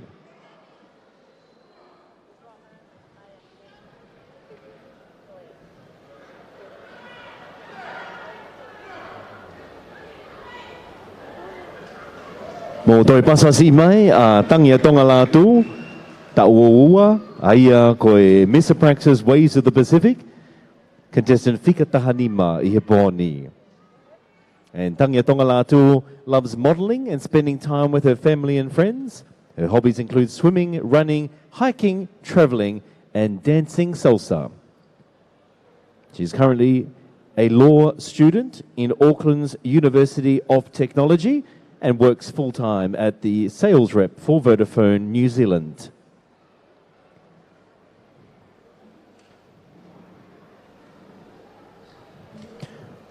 Hola pe mua ilo ho eiki, pia malo ho mo lava mai, mo mea mai I he pōni. Ki he pō, tau o lunga koia, ai whili Miss Heilala wāwhe mātā hiva. Ladies and gentlemen, distinguished guests, we'd like to continue to welcome you this evening.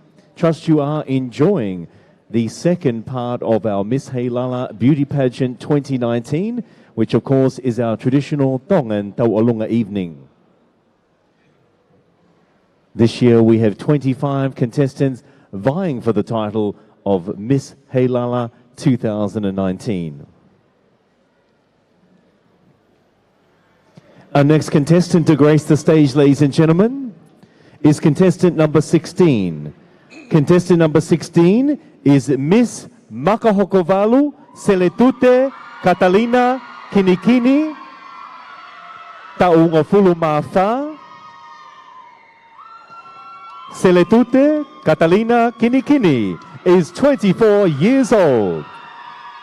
She is currently living in Salt Lake City, Utah, in the United States of America.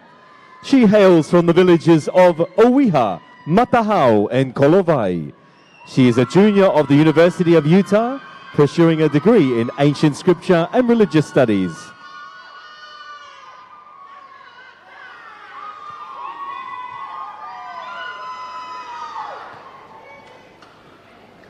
Ko e te unga tau olunga, o e mis makahoko walu, se le tute Katalina kinikini.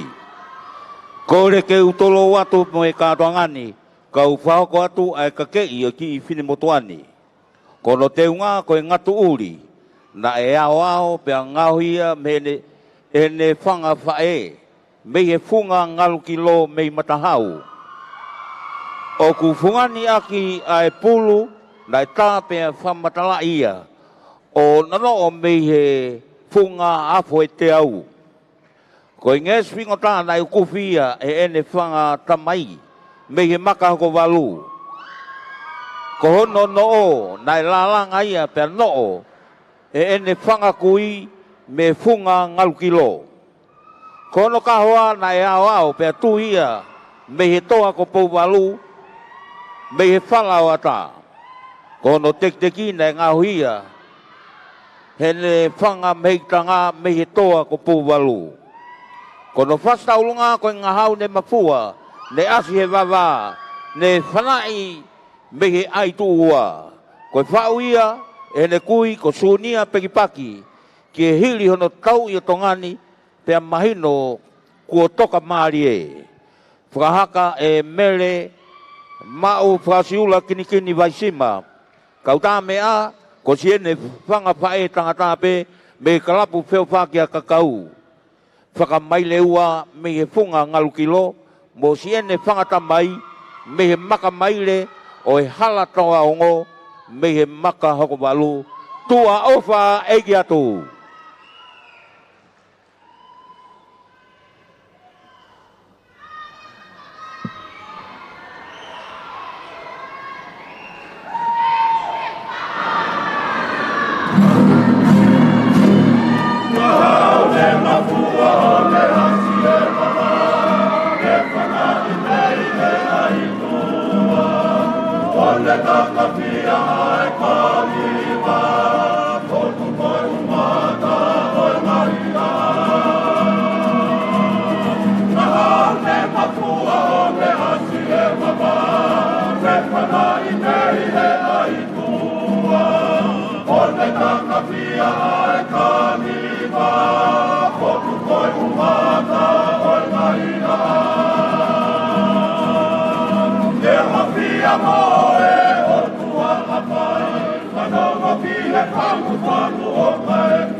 Visa et te mana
Mo basbasi mai contestant vikatao no Miss Makahokovalu, Seletute Catalina Kinikini.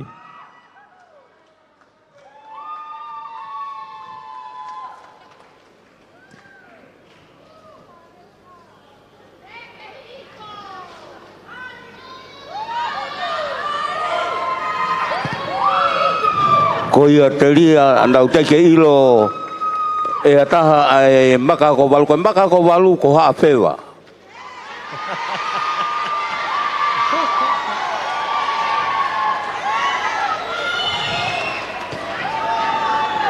Ho eke mo kainga o ku iai whanongonongo heni ki he tokotaha ko ia o kua ana ai melele pelet laiseni a taha valu tolutaha.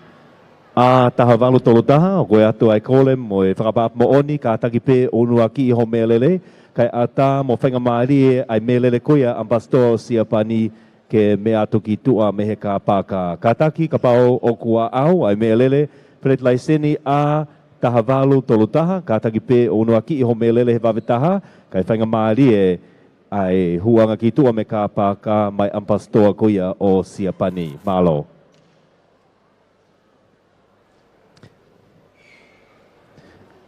Koe contestant honohoko he funga Stacey i he pōni.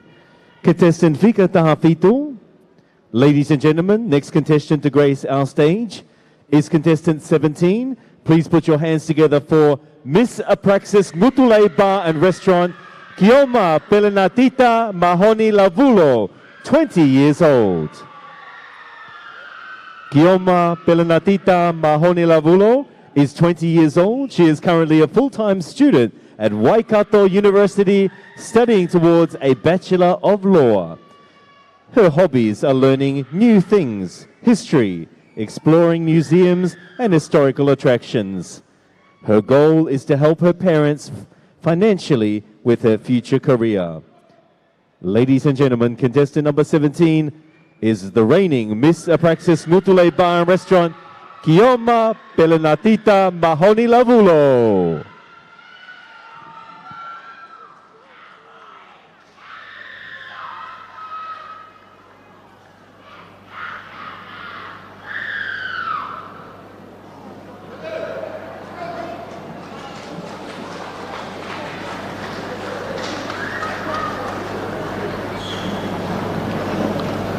Ko e whakamatala te unga taualunga o e Miss Apraxis Mutulei Bar and Restaurant. Tapu mo i taloni o e kilukilua, a e mawhi tau kakapa o e tupu-tupua. Tapu mo e hau e whanua, pe mo e ngahi haa o ku whakatapua. Tapu ke hau eiki o mea, kai umaa ai kau whakamau e katoanga. Ko e whanau tamakita a e Laione Kolopo ou. Whanga i he si, hala tukutonga, ta aki moe aka moe funga whanua. Ko si oku kakei i tau alunga, ko e wheta aki ne a musi, o whakapā pe haha me api ko San Francisco. Ne whakapipiki pe haha, i he ike o e ku whanga whae, me he taulanga i whea. Ne unu he hafu o e waitohi o e taki moe aka. Ko to fungani kakala, ko e langakari whakula lau mai le momo, ko e tāpo ou, pia mohono ngai fungani whakananiwi, ne tori me he wao kakala api ko pētani, ne tui pia whakatau hoa, me api ko langakari, pia toki nai humi me api ko whiehua, ko to noolo tōna e tui whakamomoko, me he lau paongo o e funga, o e whanga ko paluki ia, pea ko hoku teki, ko e sāwhai ia o e api ko lolo hinga no. Isa, ko e fui palataha, o e toli poliaki o taimi. Seuke ne whakamau hoto pure o tō, me e api ko Teresia o Avila. Ko to lolo tākai, ko e lolo pako o e funga whariki pako. Pea koto whastaulunga, ko e nafu alu, whau a whalauhola tau kawha. Whakababatu ke oma Pelenatita, Mahoni Lavulo, Miss Apraxis Mutulei Bar and Restaurant.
Mo Basmasi Mai Mr. Praxis Nutule Bar and Restaurant Kioma Belenanita Mahoni Lavulo Ketesin Fikataha Fitu.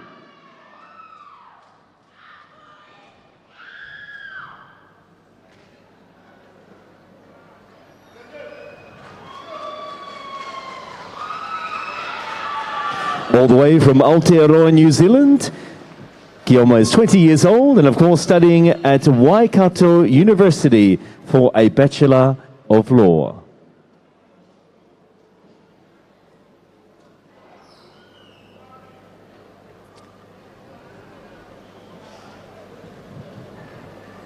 This of course is the second competitive evening of the Miss Heilala beauty pageant for the year 2019.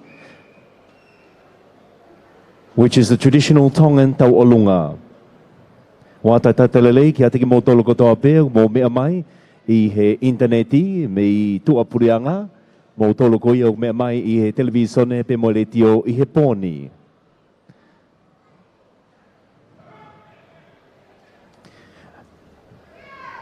Our next contestant to grace our stage this evening, ladies and gentlemen, is contestant number 18, the current reigning Miss Bow Fashion, Cristina Kimoana Malolo Velofia.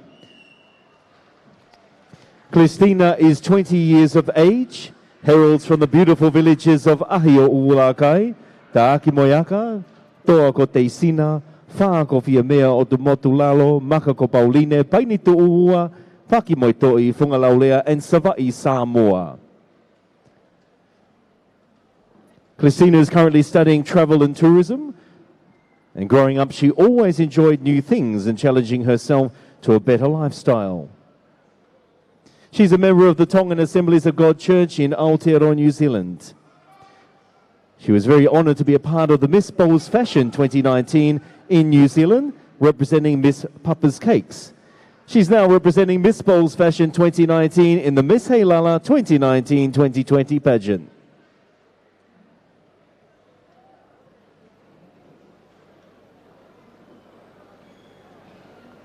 Cristina says it's been a huge blessing and an amazing experience to be a part of Miss Heilala 2019. She considers herself to be open-minded, reliable, outgoing, and loves meeting new people. She is strongly encouraged to influence young women and drive them to give their full potential in everything that they do.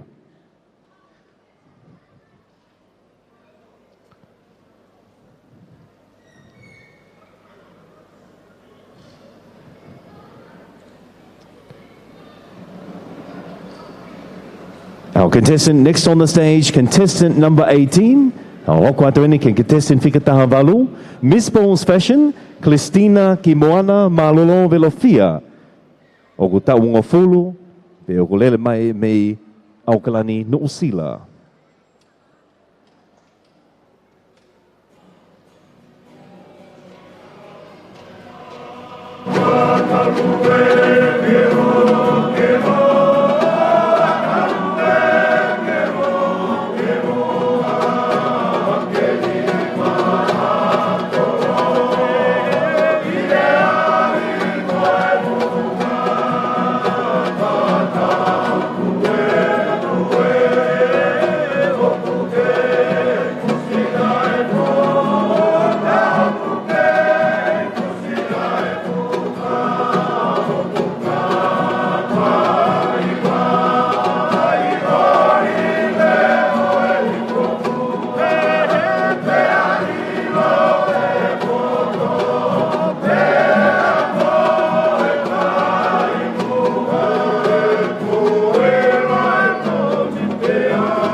Cristina Kimoana Malolo Velofia, Miss Bowls Fashion 2019.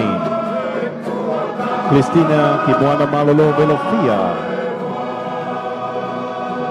Si Otokakala, koe whalahola ne alaha, wheloteni koe ofa. Wisa ka fotu he hauhaonga, pe ai I loto ko e kukoloa.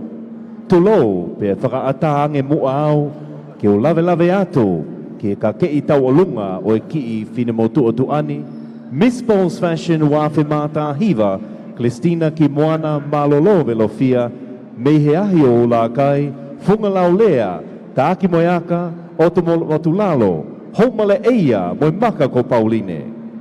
Oua na ataku ko haate sanitongua, ka koe patapata he lava mea, moi nima mea a eco designer, mo eco sponsor, I ono omi e whakakau fo o, I hono fo'u mo fa'u, ai fuafua ka ke I tau olunga, o ngawe aki e fuai whalahola moa moa. Ko whakahingua ai e designer ai fuafua te unga fuai whalaholani, koe pā kakala whalahola o Christina ki moana malolo velofia. E hoko ai peeni kono ka ke I tau olunga, kai aua lewa ko mao hano whalalaanga, pe o kuanga peheni hono whaunga. Kono konga ki olunga, ko lau I wha ne tutuu ai konga o tauaki melo, pe a haka o fohi ai konga o tatao, pe toki omi ki naua, o tohi, pe a whi o tui whakataha ki naua, o mao ai hono konga ki olunga. Kono konga ki lalo, ko ngatu uli, ko tui ki ai e fua I whalahola, aki ai kafa, pe toki fungani aki hapa kakala whalahola, ne sia aki ai lau I wha ne haka o fohi pe tatao ke o ha masani ai I he poni. Kono no oloto, ko hakafa whalahola, kono kahoa, vesa nima, moe vae, ko e fua I whalahola kotoa. Kono teki teki, ko e whalahola, pea o kuiai halave ai e ono, ko e whakamahino, ai ne pole pole he nea osia e kuonga hono ono. Ko e lave melo melo e nima, o ko ne whawhawhonga e kuonga e nima, pe holoni ai lave hina hina e taha, ko e whakataipe o e la a kuonga whanua. Kono lolo tākai, ko e lolo paongo, pe tene tau olunga ke taha e ngahi taanga ai la a kuonga whanua o kui loa ko e apasia. Ko e punake, ko melika pusiaki. Ko e kauhiwa, ko e wha o ne lua me la paha, pe ko e designer, ko e lolo futu handicrafts. Ho ike mo kainga, mo pasapasi I mai, Miss Balls Fashion 2019, Christina Kimoana Malolo Velofia.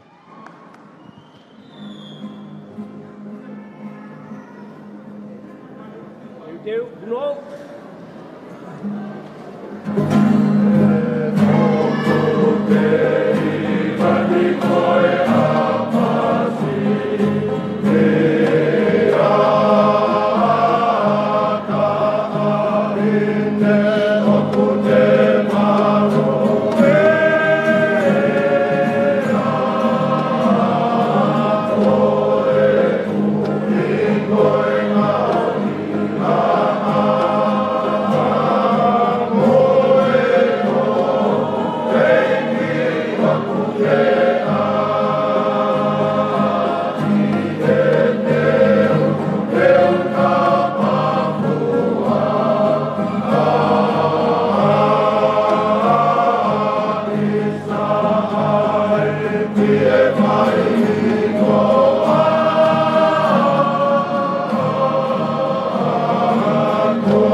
O si e te tala mo whakapoto, e koko e koko whakao mo. Mea whai te whakapato mo. Si te pere ni si e te oro. Kukura e si a kope yoko.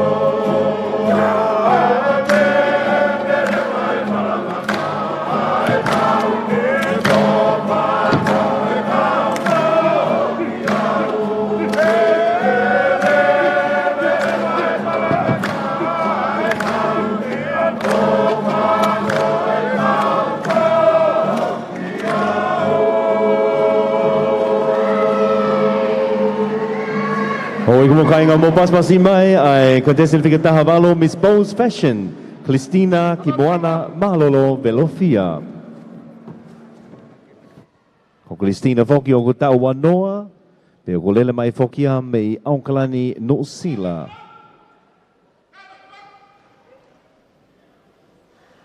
She is a member of the Tongan Assemblies of God in New Zealand and of course is the current reigning Miss Bowes Fashion 2019. Mana tui o ko toko unga fulama nima whakakātoa kau whine mui o ko kau mai ki whi auhi Miss Heilala o e tau ni, lawe ipe ko e tau e ni o ko toko lahi taha a kau whine mui ko nau lese sita mai ko Miss Bowes Fashion whika taha walu ia I he hoko hoko koia o e tau polokalama ki he pōni. Teu teu ato e ni ki he contestant whika tā hiva. Ladies and gentlemen, this is of course the largest number of contestants to enter in the Miss Heilala beauty pageant in history. This year we have a staggering 25 contestants vying for the title and the crown of Miss Heilala 2019-2020. Tonight, of course, is the second part of our festival and competition, the Tauolunga component. Let's ready now to welcome to the stage contestant number 19. Contestant number 19 is Miss Bow Sports, Lisieli Tonga Umakia Hau Kafa, Tauafa. Ko Lisieli Tonga Umakia Hau Kafa, Taunga Fula Mafa, o ko kau fokia I e funga waka sias tokai kolo I a kalaisi, e ako mo la langa mo ui, me he ki ano koula koia ko la venga maarie, Io, ai mo ui a kalaisi, ke uho pe whika ulua ki he mea kotoa pe. Pe o kone whakakonga tā maki pe I api te koni ki e ku ene kui, ko Oko Bryce, mo tauhi hono toko ua o ko whaingata ia ko Linda Whangupō.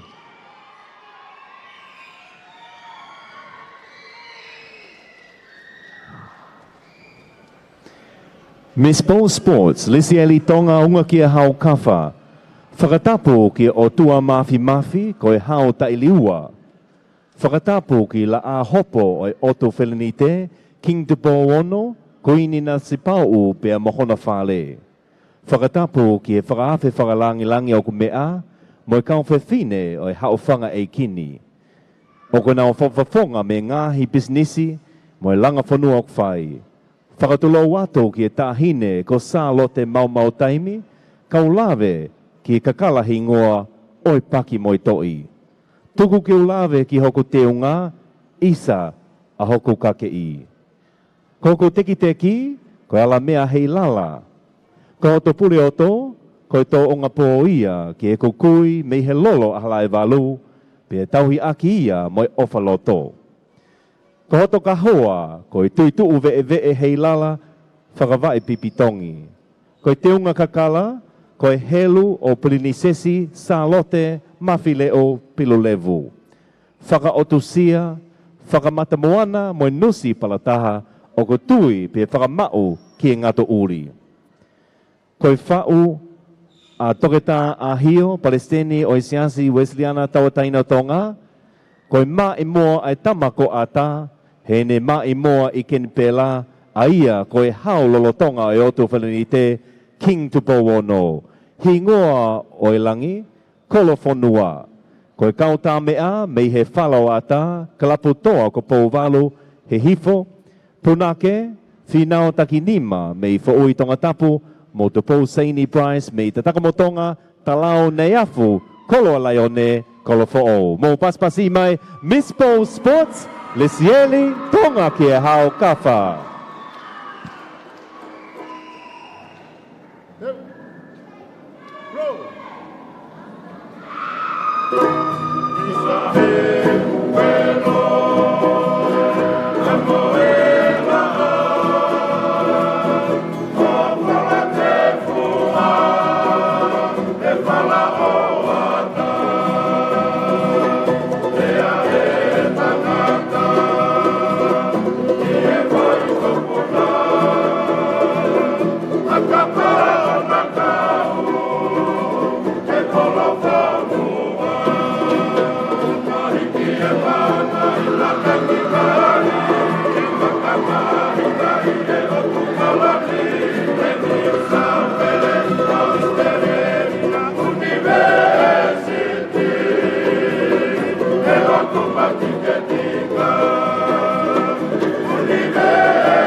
Mo Pasmasima and Miss Bo Sports, Lisieli Tonga, Ogokia Haukapa, Taungo Fulumafa.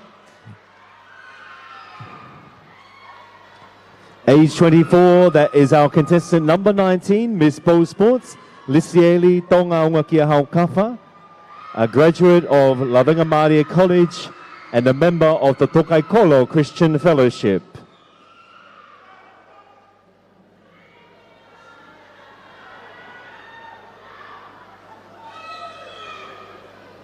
And Lisieli is so excited to be part of the Hey Lala Beauty Pageant for 2019.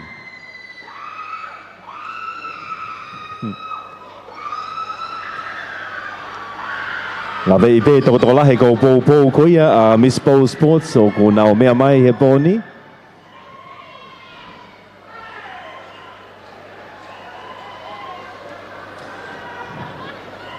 We are 5 contestants away from the conclusion of our Tawalunga competition this evening. The judges this evening will be selecting the top 5 in the Tawalunga category. O kotonga I Tawalunga e nima pea o ki he kakato koia ai whatongia koia o e whiawhini. Koe whatongia koia kau whakamao he pōni.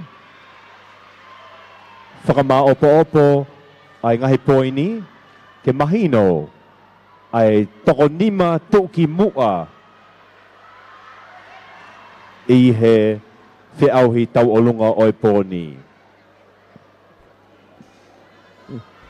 Ladies and gentlemen, we're going to move now to contestant number 20, the reigning Miss Tonga Australia 2019, Anna Nasesa Ma'u Ma'ile, 25 years old.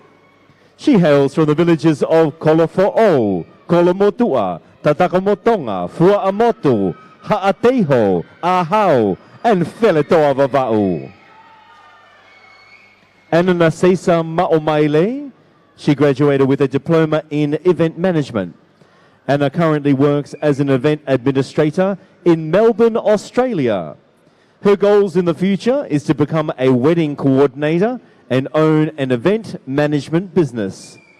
Anna's hobbies are community volunteering with Pacific youth groups, playing the flute, playing piano, playing tennis, exploring art galleries and museums.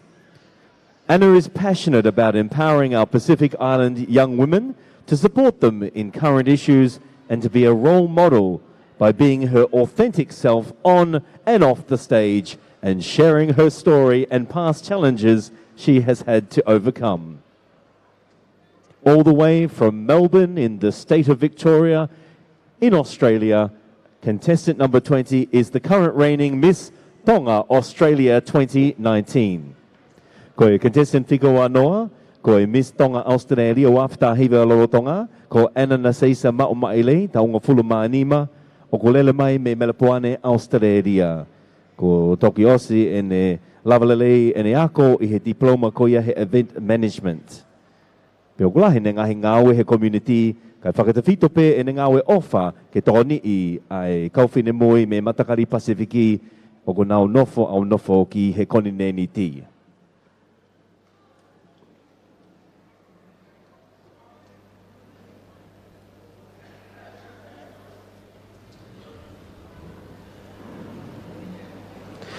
Mo paspasi mai ai contestant whiko anoa, Miss Tonga Australia 2019, Anna Nasesa Ma'u Ma'ile.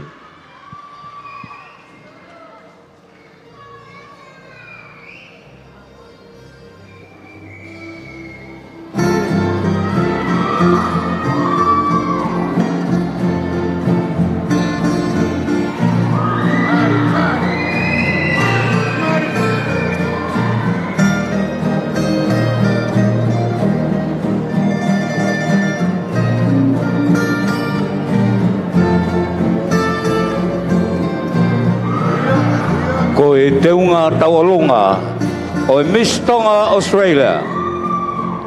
Tulou, tulou, tulou ki e talamalu e whanua. Whawhe whalanglangi pehe ki kau whakamau. Tulau atu mo hapuna ke he whaiwa tala, mo haatau kei he whaiwa haka. Kai ada ke u whakaha atu au, ko au ana nasa isa mau mai lei. Ko hoku tek-teki, ko e whakamatamoana hei lala, na e ngauhia me api ko kai pongi-pongi, hala paini, hala sipu, mo e vai ko fine na kakala. Ko hoku kahoa ko e pitoi ngalau, na e tori me fu hei lala ko mele pusiaki, mei he kolo kakala tata motonga. Ko hoku te unga ko e ngatu uri, o tui fungani ki ai a hoku lau kie. Ko tā pelu o tui ki ai a hono pueki, o ku tui fungani ki ai a hono kakala, na e ao ao pea whiri.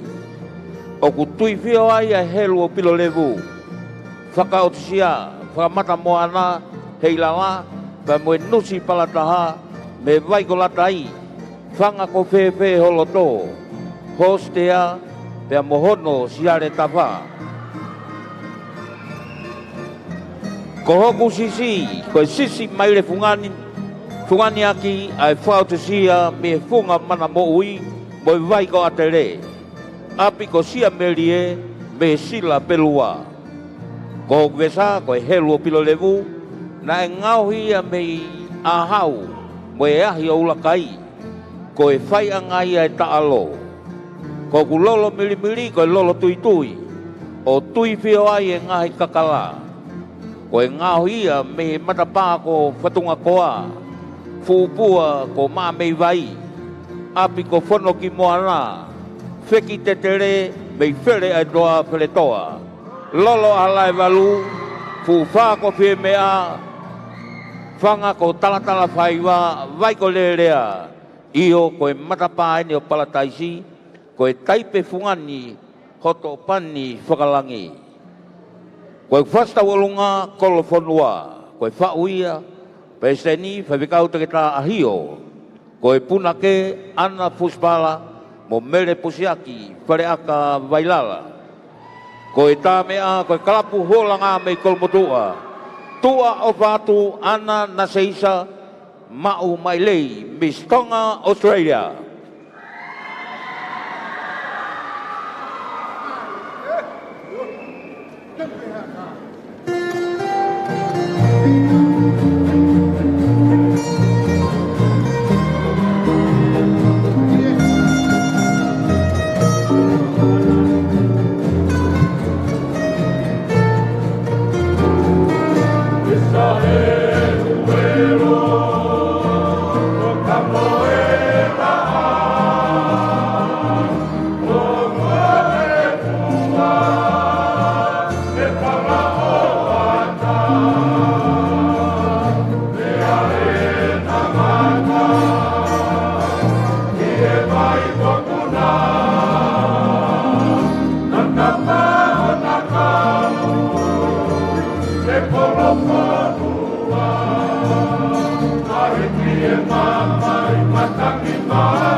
Así es.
Ladies and gentlemen, Miss Tonga Australia 2019, Anna Nasesa Ma'omaile, contestant number 20. Mo pasipasi imai ai contestant piga wanoa, Miss Tonga Australia wafta hiva. Anna Nasesa Ma'omaile, ta'uanima lele mai mei Australia.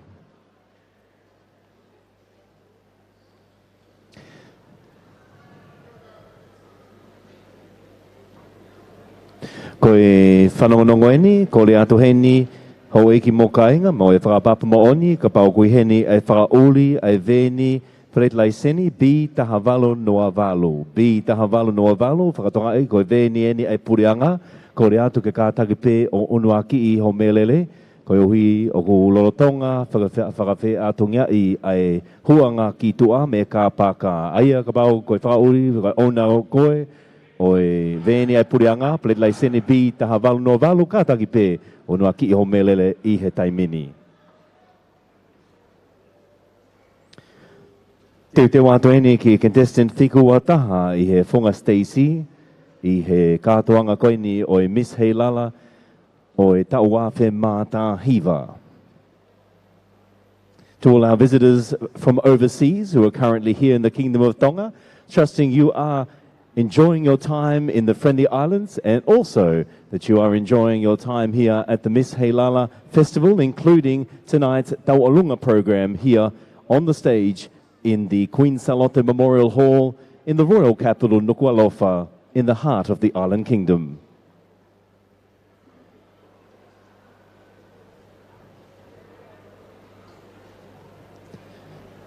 Tōku angai whangamari koe ni, ki e kaunga ue, ki e whakama opo e Whonga Stacey, ki moa ia pe te tau hoko ato ki e whiko wa taha.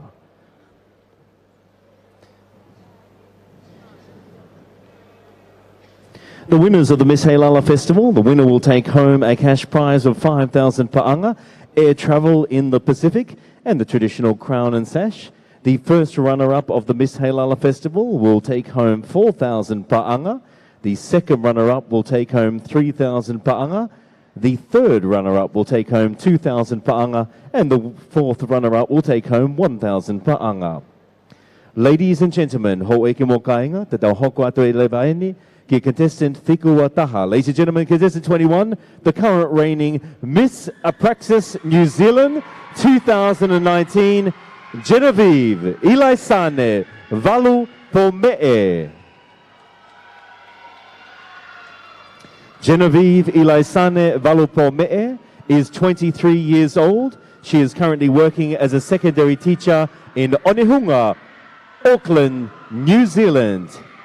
She volunteers her time as a youth leader at her church. She has worked towards building the art of self-love through plus-size modelling and has partaken in international shows such as the New Zealand Pacific Fusion Fashion Show and the Sydney Pacific Runway. Genevieve is a strong believer of uplifting and empowering young Tongan women to be confident in the God-given skin they have been blessed in.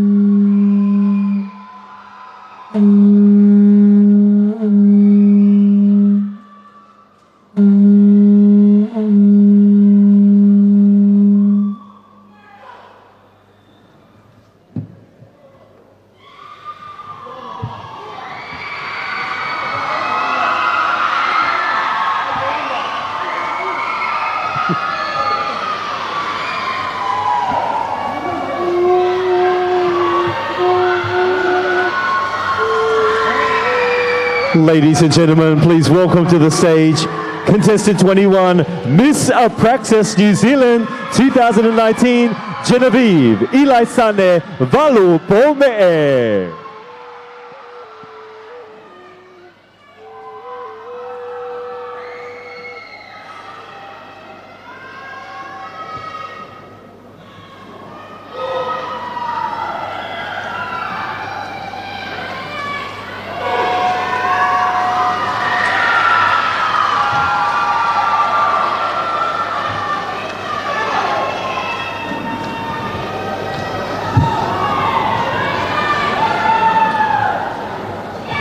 Ko e whakamatala teunga taualunga o e Miss Praxis New Zealand.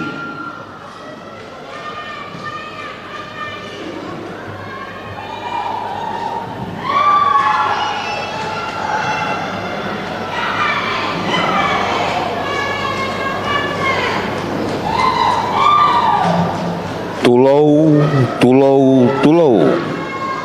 Kau hifo pe mua I tau mua. Ke whawa asi ai matanga ki oku kake I tau olunga. Ko whasi tau olunga koe hala kua papa, taanga la a kua unga whanua, kuin salote tupau tolu. Ko oku kake I tau olunga oku whakatoka ia I he wheta aki ai wha mo tolo talo.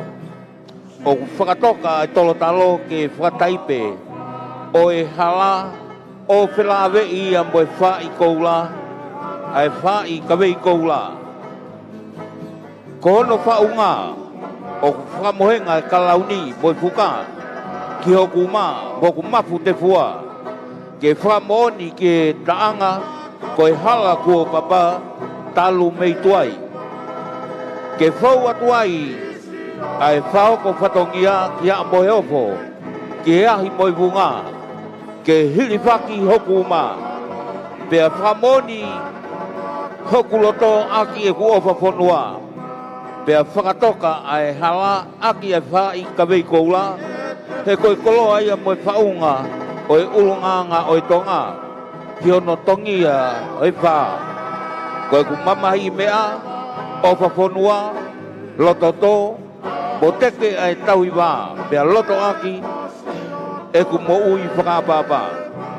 Isa, he kua manongi pe mausa ai ofa, ai olive o hipo pua. Ko e tumu aki e lomi pe au, kua awhei taulalo o traha ai ua. Toko mua ke u halatu atu e ku whakamono muna, ki sie ku tamai ofa kone tō tau, aho ua o Sanuari e wawhe tahiwa. Toka I he nonga ai o tua, he koe halai na kua papa, whātange mu au, ke u whaiwa mo wholahaka, he kua teki whaiwa, pea oso e pangai o e kātoanga. Whaka apa atu Genevieve Ilaisane, Valupome, Miss Praxis New Zealand. Koe ku lele mai me he kirikiri te fua, lolo paongo, taanea, whatawhata mawhana, funga ponua, niua po o, pia moe funga whaua. Koe puna ke ko mata latu, Miss Praxis New Zealand.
Ho eke mo kai ngā paspasi mai ai ke tesa piku wataha Mr. Praxis New Zealand 2019 Genevieve Ilaisane Valupo Me'e mei Aukalani Nu'usila.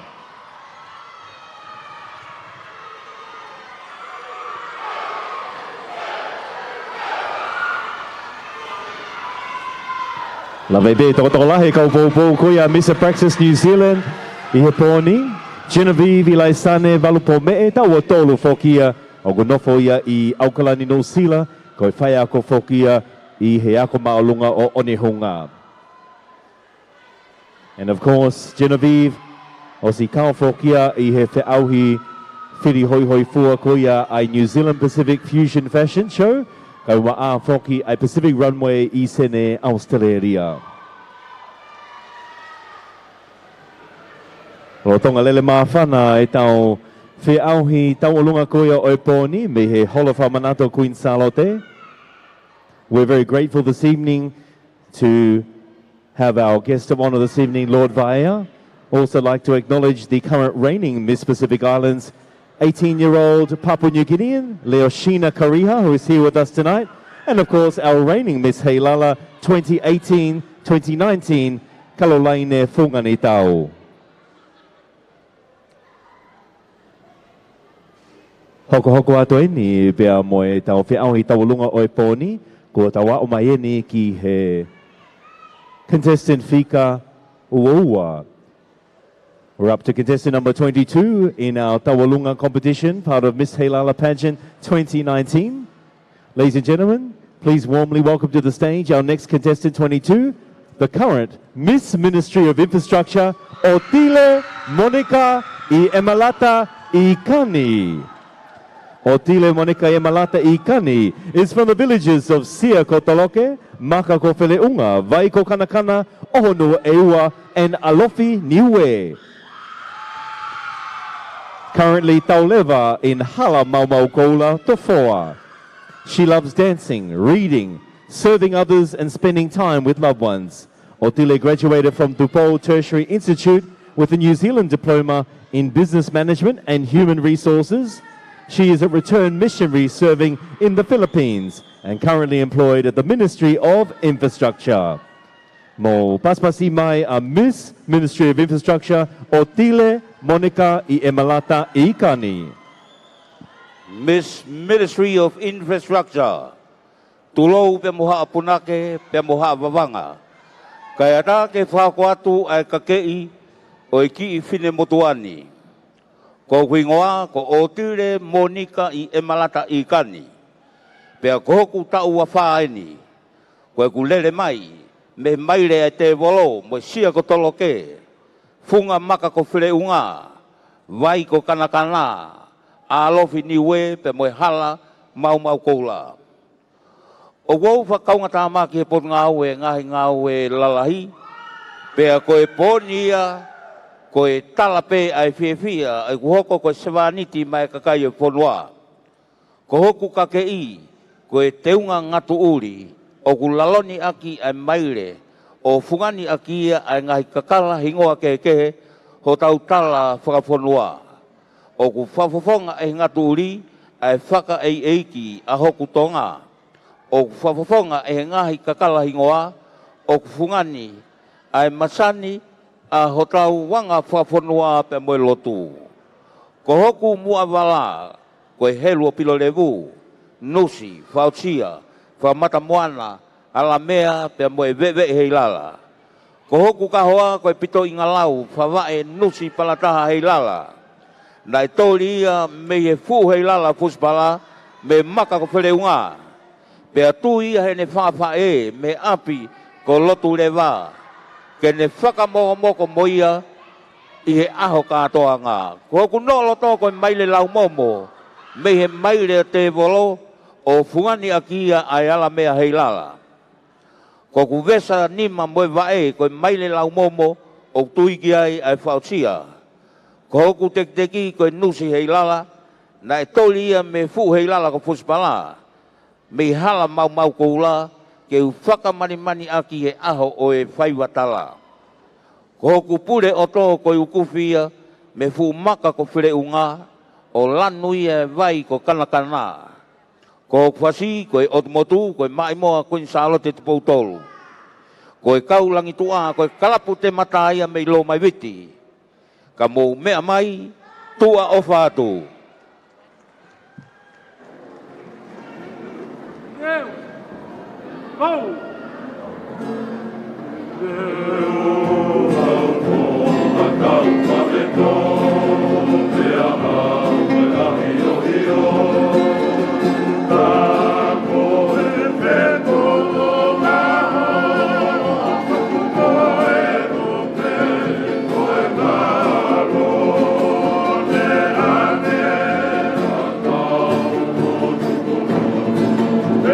Baka o tu ai hingano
Mo paswasi mai ai contestant Thika Uaua, Miss Ministry of Infrastructure Otile Monica i Malata i Kani, taonga fulu ma fa. Contestant 22, ladies and gentlemen, Miss Ministry of Infrastructure, 24 years old, Otile Monica i Emalata i Kani. Of course, Otile is a graduate from Tupou Tertiary Institute with a New Zealand Diploma in Business Management and Human Resources. She's also currently undertaking an online course on BYU's Pathway Connect, hoping to pursue her degree in law to help keep the peace back here in the Kingdom of Tonga.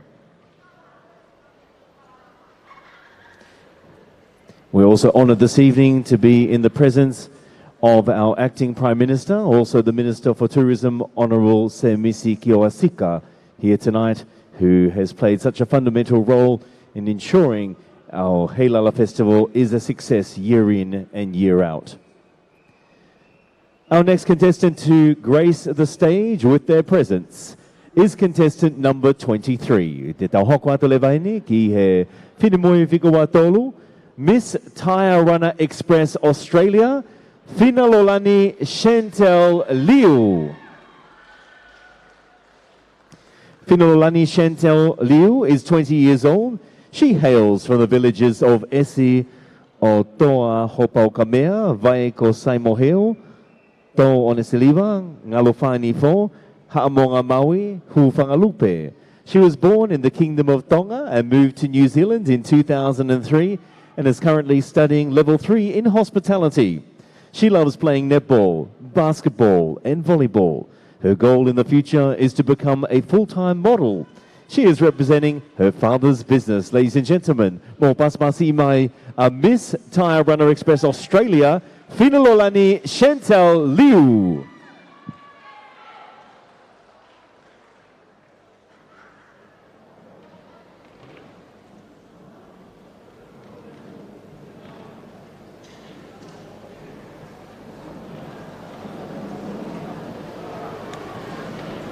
Miss Lady Maria Australia. Miss Tyre Runner Express Australia, Wafemata Hiva, Finalolani Chantel Liu, Tulo, ka o whakalawalawa atu ki hoku ka ke i tau olunga, ka hoku teki, koe wha o tusia, koe au ka kala e ko whangawha e me he esi ko tau whaahau. Ka hoku kahoa, koe hei lala whakawae pipitongi, koe tui ia e he ko kui whewhine, me he paki moi toi, koe konga ki olunga hoko teunga, koe nusi fungani wha o tusia, pitoi aki e lose ngauhi mei he lau isi, koe tori ai kona hoko kainga eiki, mei he vai ko siu mo heu, koe konga ki hoko tua, koe whakamata mo ana, na e whakawhala o mai ia, mei he esi ko lo pau ka mea, pea tui ki e ngatu tā hina koe hiapo nai amusi, pea haha aki, he ko whangawha e tangata, aki e toko o tui tā tui, pea whakawhala ia ki he loto kai ano o whakamō ai. Ko ku vesa wa e moi nima, koe wha o tusia moi heilala, nai toli mei fuu heilala, ko whakita ho ata. Ko hoko lolo tā kai, ko lolo pōtea nai lote e he kukui me sia mane ke o tā kai kia kātoanga peheni. Ko hoko langi tau olunga, koe whau ai la a kuonga whanua, kuinsa lote tupo tolu, koe upe o mele siu iriku tapu. Whaka apapatu, Finalolani Chantel Liu, Miss Tyre Runner Express Australia.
mai upe o mele siku tapu koe langi taulunga ia a Finololani Chantel Liu, Miss Tire Runner Express Australia, contestant 23.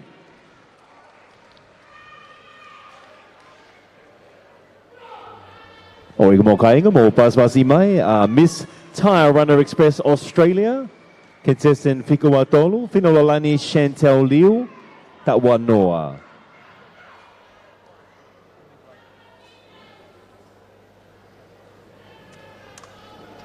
Chantel's goal is to become a full-time model in the future, and she, of course, is representing her father's business.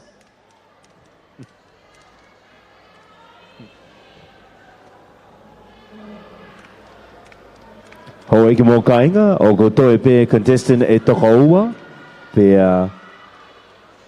te tau a osia ai ngata anga o e whi auhi taulunga ki e pōni, pe toki whai lewa ngā oe kau whakamau, ki ona whakamau opo opo, o e ngahi poini ke mahino, pe ko hai ai toko nima tuki mua, i he whi auhi taulunga koia o e pōni, i he whi auhi koia Miss Heilala o wā whi māta hiva. Ladies and gentlemen, our next contestant to grace our stage is contestant number 24. Contestant number 24, please put your hands together for Miss Lady Maria Tonga Australia 2019, Teresa Tamausu Mafileo. Teresa Tamausu Mafileo is 20 years old, the oldest of four. She was born in Aotearoa, New Zealand, raised in Sydney, Australia, studies a Bachelor of Policing at Western Sydney, Australia, and plans to undertake SWAT team, drug squad, and cyber force. She volunteers at her local library to teach refugees how to speak English. She is a cultural dance performer in the dance group Spirit of the Islands, based in Sydney, New South Wales, Australia. Her hobbies include dancing and drama. She is passionate about raising awareness about the issue of sexual abuse.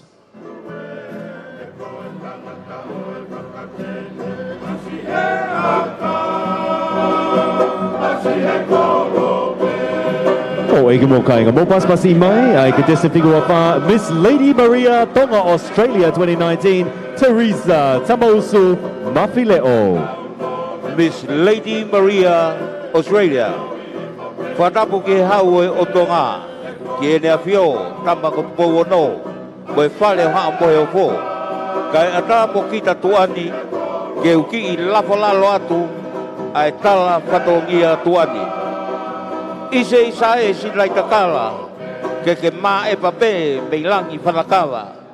Kai tuku pe mua ke uwhai, a whakahoa, te ria ho o langina ko hoku lau kauanga. Ko e tau eni e ua fulu maa lima ai te whai whatongia ki a tupo mohu eiki.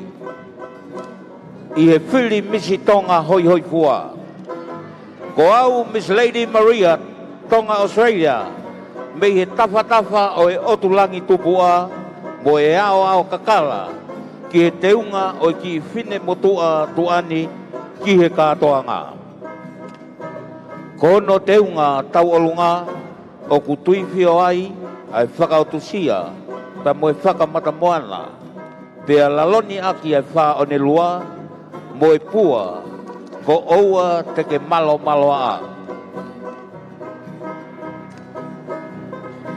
Ko no kakala ko e pito I ngalau tui whio o e paki mo e toi.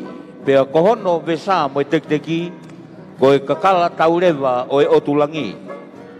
Ko e whasi taualunga ki whine motoani, ko e whasi taualunga ko e koloponua, ko e whauia whaiwhekau te ta ahio, ki he taimi nei kei mai mo ako ai, ai tamatu I lolo tonga. Pea ku hiwai pe e kalapu toa ko po walu, io ko e mai moa ai tamako pilinisiata. Lewe ai malanga, kau foki au, ki he otulangi mo e whakanau-nau. Hoto tua ofa eiki atu, Miss Lady Maria, Australia, Tonga.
Ladies and gentlemen, contestant 24, Miss Lady Maria Tonga Australia 2019, Teresa Tamaosu Mafileo.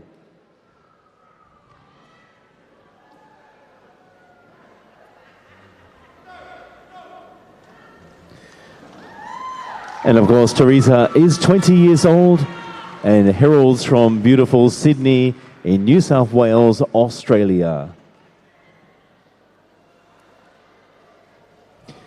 Ko tawa o mai ani ki he contestant whamui taha I he whiauhi tawalunga ko ia oiponi, ai ko contestant Fika Wanima. Ladies and gentlemen, we are now up to the final and last contestant in our competition this evening, contestant number 25. Ladies and gentlemen, can you put your hands together for Miss Apraxis LJ Hooker Real Estate, Catherine Offa Hansen. Catherine Offa Hansen is 19 years old. She graduated from LSV Military Centre and is now working as an admin support PA at the Auckland District Health Board Hospital. She is the eldest of 3 children. Her goal is to hopefully share her story and inspire and empower a young generation to stand up and push through. Ladies and gentlemen, our final contestant, 25, Apraxis LJ Hooker Real Estate, Catherine Offa Hansen. Miss Apraxis LJ Hooker Real Estate, Catherine Offa Hansen. Tulo mo tu elangi o kwa fio yo tau loto nga. Fau tulo watu ki hau ei ki pe moha mata pule. Kau fai fikau moha lotu. Punake he fai wa fau kai ata mu a moku ke ulave lave atu ke kakei ai teunga tau alunga o e fine motu atu ani. Ko e ahoni e vale ia tama.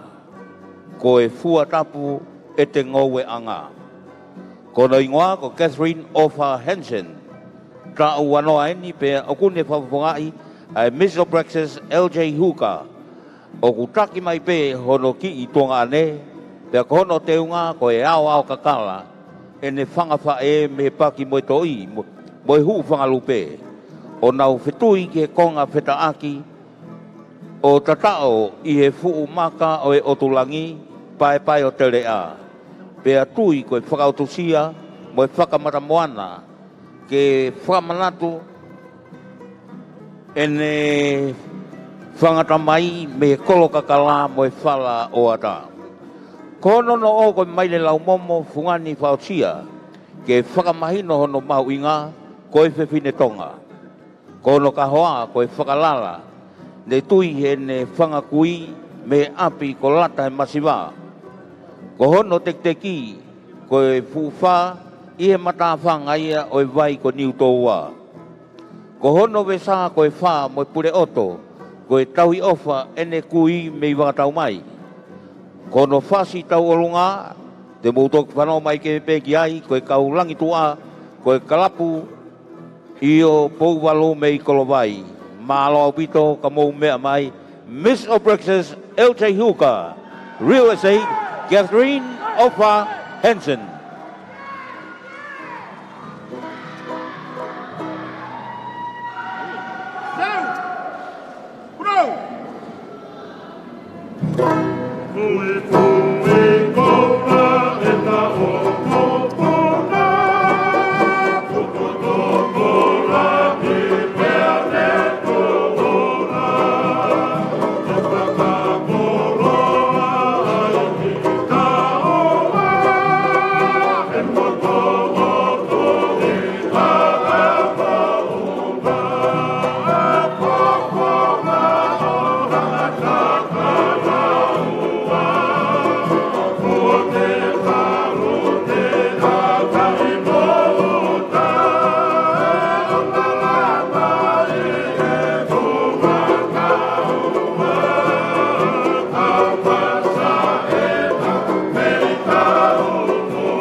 Ladies and gentlemen, contestant 25, Mr. Praxis, LJ Hooker Real Estate, Catherine Offa Hansen.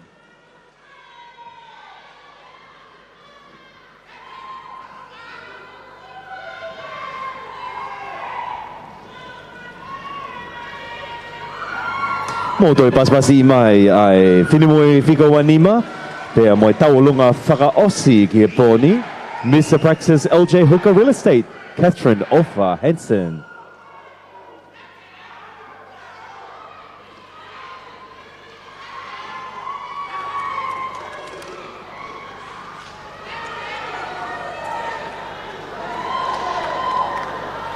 Holo pe mua homoilo ka koe taimini ia o ko whakahoko ai whatongia koea ai kao whakamau ki hono whakamau opo opo o e ngahi poini me i he ngahi tau olunga i he ewhia whini.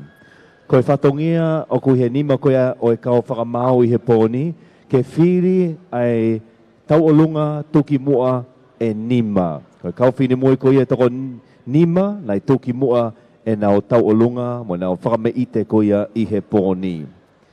Lolotonga koea tau tatani ki he whatongia koea ka whakamau, mana tui koe tau kātoanga wike hei lala nei wātu ia ngā ofa ai ngāhi kautaha ma ngāhi pisinisi ke kehe i tongani. Kai tolou pe, kai wātu ai whangamari koe ni, ke toi lau wātu ai hingoa koea oi ngāhi pisinisi. Would like to allow us some time now for our judging panel, who've been very patient throughout the night to complete their scores for this evening in order to select the top 5 best taualunga this evening for our second night of the Miss Heilala 2019 pageant. While that's happening, please allow me a moment to acknowledge our corporate sponsors who have allowed tonight's program to proceed. First and foremost, our elite sponsors, Fiji Airways, the Government of Tonga Ministry of Tourism, the MBF Bank and Real Tonga Airlines.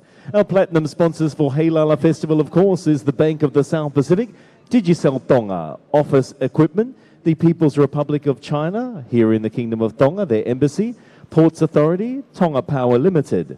Our gold sponsors of Heilala Festival, CCECC, Little Italy, National Reserve Bank, Nishi Trading, Sunshine Rental Cars, the Tānoa International Dateline Hotel, Tonga Water Limited, Waste Authority Limited. Our silver sponsors consist of Asco Motors, Fexco Tonga Limited, Tofar Ramsey Shipping, Tonga Communication Corporation TCC, Universal Clinic and KCT Ladies Wear, Vaitohi Enterprises, and our supporting sponsors, Adiloa Stall, Aviation Services Limited, Billfish Bar and Restaurant, Black Pearl, Coca Enterprises, Cool Fresh, Costlo, Cruise Ship Taxi Association, Deep Blue Sea Diving, EM Jones, the Friendly Islands Hotel, 5-Star Finances, Free Fresh Tea Design, Friendly Islands Shipping Agency, Home Gas, JH Electrical Contractor and Services, JR Hiring, Kingdom Travel Centre, Leihuni Waffle Bar, Likualofa Beach Resort, Lo Maile Lodge, Ministry of Justice, Naughty Rubies, Neru's Pharmacy, New City, New IT, Nukualofa Outrigger, Ohole Beach Resort, Olini Lodge, Pacific Energy, Pacific Paint, Rising Sun Travel and Tours, Sellers Guest House, Siangana Travel, Spare Parts Zone, Suliana's Academy, Tawhalosa Corrales Greenhouse, Talieva Inn and Bar, Tawhatahi Charters and Fatai Kayaking, Tonga Airports Limited, Tonga Fit, Tonga Post and Fast Print, Wiha and Sons Limited, Vakaloa Beach Resort, Waterfront Lodge and Petani Quarry. Ko ki nau tolo kuia ngai businessi, ne nau tokoni mai, ki ona whakahoko kuia, ai whi auhi kātoanga, wike he lala ki e taoni wāwhe mā taha hiva. Ko e wakai whoki eni, e tau whi auhi whiri hoi hoi fua Miss Heilala ki he wikeni, ko e a pongpongi, ko e Island Creation moi Sarong, ka mata taimi fitu e whiawhi, ki he holo whamanato Queen Salote, i he aho wha siulai, ai koe aho whakahifo o e tamatui, o whakahoko ai whakariari koe o floaty, i he hongo fulu pongpongi, i he hala tau whaahau. I he pō ko ia, a koe pō tuapali lulu wha siulai, koe polokalama ai tale ni ti. Pe koe talent night, ka mata taimi fitu e fiafi ki heni, ki holo whamanatu Queen Salote, pe toki tātuku aki ai whainolo, pe koe polo, mahono whakalauni o Miss Heilala ki he wāwhe tāhiva, i he pōwhalaite aho nima si ulai, i heni pe he fitu e fiafi ki he holo whamanatu kuia o Queen Salote. Whamanatu atu whoki ho eke mo kainga ko e ngahi pāle e ni. Ko Miss Heilala e mawai pāle ko paanga tonga ni maafe, whakataha ia mo tikit wholau i he Pasifiki, pe whoki e sash pe mo kalauni kuia o Miss Heilala. Ko first runner-up i Miss Heilala, ko pāle paanga e whaafe. Ko second runner-up i Miss Heilala, ko paanga e toluafe. Third runner-up, ko pāle paanga e uafe. Pe mo fourth runner-up, ko pare paanga e tahaafe. O kai pe whoki pe ngahi pare makehe pe, mai kau whine mui, ne nau mao ai ngahi tawhake kehe o e whiaui, hange koe ni, ko Best Pre-Pageant Interview Award, ko pare ko ia, ko paanga e ni mangiau. The Best Talent Award, ko tale niti toki moa, pare paanga e ni mangiau. Best Traditional Costume, pe ko te unga tau whatunga matua whakawhawhataha, ko paanga e ni mangiau. Best Sarong Award, pe ko te unga walamata tahi le leitaha, paanga ni mangiau. Best Tau Alunga Award, pe ko tau alunga le leitaha, ko paanga e tahawhe. Best Stage Interview, pe ko whaka eke le leitaha i he whunga Stacey, paanga e ni mangiau. Miss Congeniality Award, ko Miss Congeniality, ko taha koia o kone mau ai ngahi taleniti kehe, ai ko pāle, paanga ni mangiau, pe mo Miss Masani Award, paanga ni mangiau, pe mo Miss Photogenic Award, ko paanga pe moia e ni mangiau. O watu ai pe, ai whakamālolo to honga, ai ko miti Heilala koia atonga, ki he whakaafe whakalanglang koia o e poni, e ki no pele vaia, si mea mai, ki he polokalamani, i he ewhiawhini, pe o watu whakamālo ke wheita una, si tuku taimi koia wheita una, ke mea mai ki he polokalama o e poni. Watu ai pe whamalo ki he eki pale mea leo o tonga, ko se misi ki o asika, pe he whoki ki kau whakamau, kau scrutineers, kau maa whoki ai sea koia o e kau whakamau ko miska tui fua. Ko e kau whakamau ko ia na nau whaifatongia ma e tau whiau he poni, ko Andi Pasemata Taunisila, Honorable Tupou aho mee tuita whaupula. Vatau hui, lupe ilaiu, pe mo alamoti, tau moe peao. Ko kau scrutineers, ko Malakai Lomusika, ko ia ai CEO o Waste Authority Limited, pe mo Michael Bloomfield, ko CEO o Retirement Fund Board.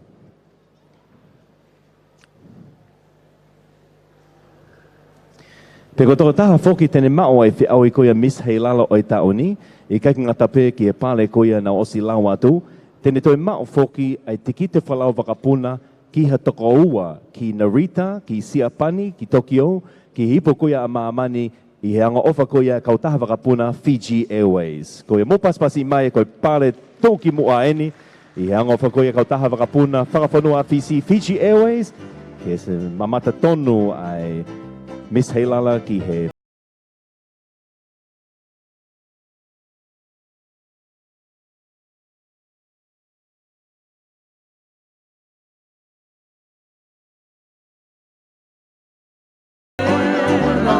Now the Taualunga costume, the Taualunga competition this evening, the judges' categories that the contestants were looking at was their ability to balance and discipline their body with the grace and artistry of their movements.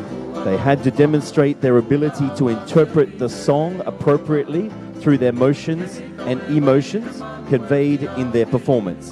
The contestants also had to perform the Taualunga with no more than 5 minutes. Now contestants would be penalised this evening if they exceeded the stipulated time, 1 point for every 10 seconds. Aia, koe konga whokia honolau koia oi poini, ko pao ke owana ova he mite e nima anga he Taualunga he poni. Ka pao ova mite e nima, e to'o ai poini, e taha, ki e se koni hongo fulu kotoa pe, o ku ova he mite e nima ai Taualunga.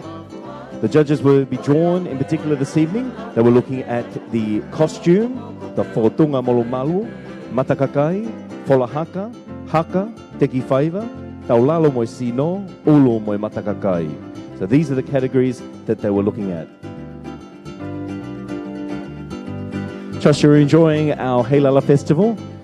It's currently 20 minutes past 12 midnight here in the Kingdom of Tonga, and we're finalising, our scrutineers are finalising our top 5 for our Miss Heilala Taualunga. We hope to see you all again here tomorrow evening at 7 p.m. for what's truly going to be a fantastic night with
Ladies and gentlemen, thank you for your patience this evening.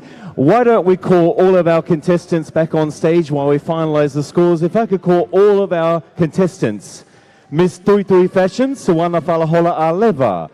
Contestant number 2, Miss Feunu Kola, Feofaaki, Kel Haulani Laula. Contestant number 3, Miss Alovili Home, Melifepita Priscilla Alovili. Contestant number 4, Miss Salone Accounting Services, Manutu Ufanga Lavemai. Contestant number 5, Miss Ewa Tourism, Emeline Lowena Mamatuki Napa'a. Contestant number 6, Miss Tonga Tourism, Denise Violima Hafoka. Contestant number 7, Miss Cruise Ship, Sia Iloi Piao Tuipalotu. Miss Ha'apai Tourism, Mele Halaivalo V Malafu. Contestant number 9, Miss Terra Pacific Australia, Nunia Akanete Petelo. Contestant number 10, Miss Langakali Vaikopuna Peti Naayotamo. Contestant number 11, Miss Makafeke Resort, Arden or Halikulani Fatai. Contestant number 12, Miss SNS Trading USA, Yehenara Fefita Holeva Lifosia Afakololo Pelenato Tupo Tupelotu Sokop. Contestant number 13, Miss Praxis Nasita Production, Lolohea Salome Liekina Heofa Bayangina. Miss Vava'o Tourism, Asinate Final Loloahi Tupo. Miss Praxis Waves of the Pacific, Tangia Tonga Latu. Miss Makahokovalu, Seletute, Catalina Kinikini. Miss Praxis Ngutule Bar and Restaurant, Kioma Pelenatita Mahoni Lavulo.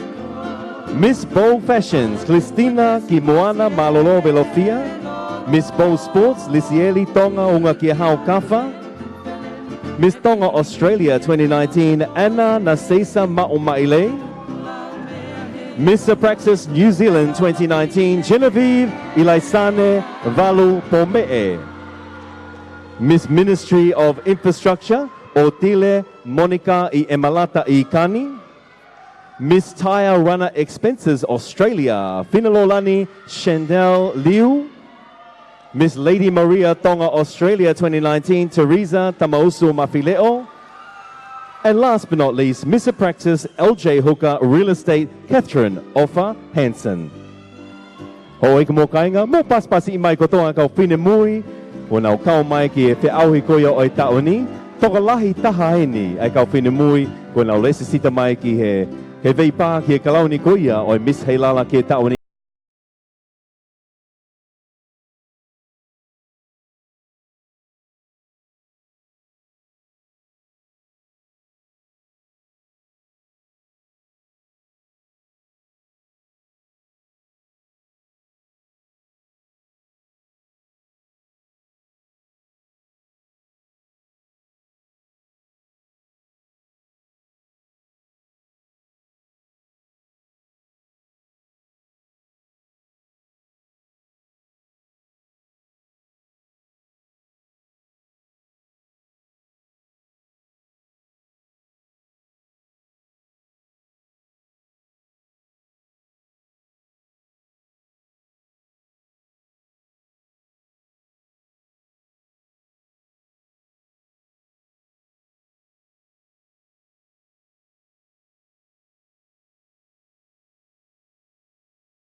Number 4, Miss Bow Sports, Lisieli Tonga Unga Kia Hao Kafa.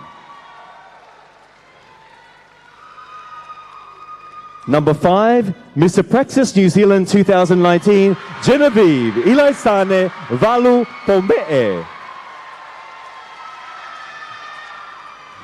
And last but not least, number 6, Mr. Praxis LJ Hooker Real Estate, Catherine Ofa Hansen. Hoi mo kainga mo paspasi mai, koe toko ono koe ni, koe tuki mu aia i e whiauhi koe oi pōni. Pe e lau ko toa ngai pōni lele ata i weekendi, e ai pe ai whatongia kau whakamau, whakatahai a pōni koe whaka eke eke, pōni koe taleniti, pōni koe ai Sarong mo Island Creation, pe toi tāna ki ai mo pōni koe pōni ke mahino, pe ko hai tene whakalauni koe Miss Heilala o Wawhe Tahiwa Wawhe Wanoa. Let's give all of our ladies a round of applause on the stage tonight. They've done an absolutely fantastic job in our Tawalunga competition. I'd like to make a special acknowledgement this evening and thank you to our guest of honour, Honourable Noble Vaea. Thank you so much for gracing us with your presence this evening. Our Acting Prime Minister and Minister for Tourism, Honourable Se Misiki Owasika. And to all of you, ladies and gentlemen, people tuning in at home, those of you overseas who stayed up quite late from the Kingdom of Tonga to tune in. Wātu hene whakamalo ta honga maoni kia tika mautolo mo mea mai I he whiawhini. Pe ko ta wao mai ene ki au whangatuku, pe mga taanga kuia o e tau polokalama o e pōni. Pe whakatauange pe na ea olele atu kia tika mautolo. Whangamari koini, ko kore atu ki he Toroni Pule, ko i Deputy CEO for Supporting Service Division, Ministry of Tourism, ke Somi Siale. Ke kātaki pe o mea mai ke whakahoko e tau lotu tuku he pōni. Kore ato heni ke Somi Siare, aia uku whaiwhatongia, ko i Toroni CEO I he Supporting Service Division I he potunga au e takimamata atonga, ke ne whakahoko e tau lotu tuku I he pōni. What a great night it's been here in the Kingdom of Tonga. I'm sure you're all excited. Remember tomorrow night is our Island Creation and Sarong. I'm sure our girls are all very excited for tomorrow night. And then, of course, we've got the talent after that. And then the grand ball and finale on Friday evening. Kore atu kia ke somi, ka pau ke si ilava mai o whakahoko e tau loto tuku.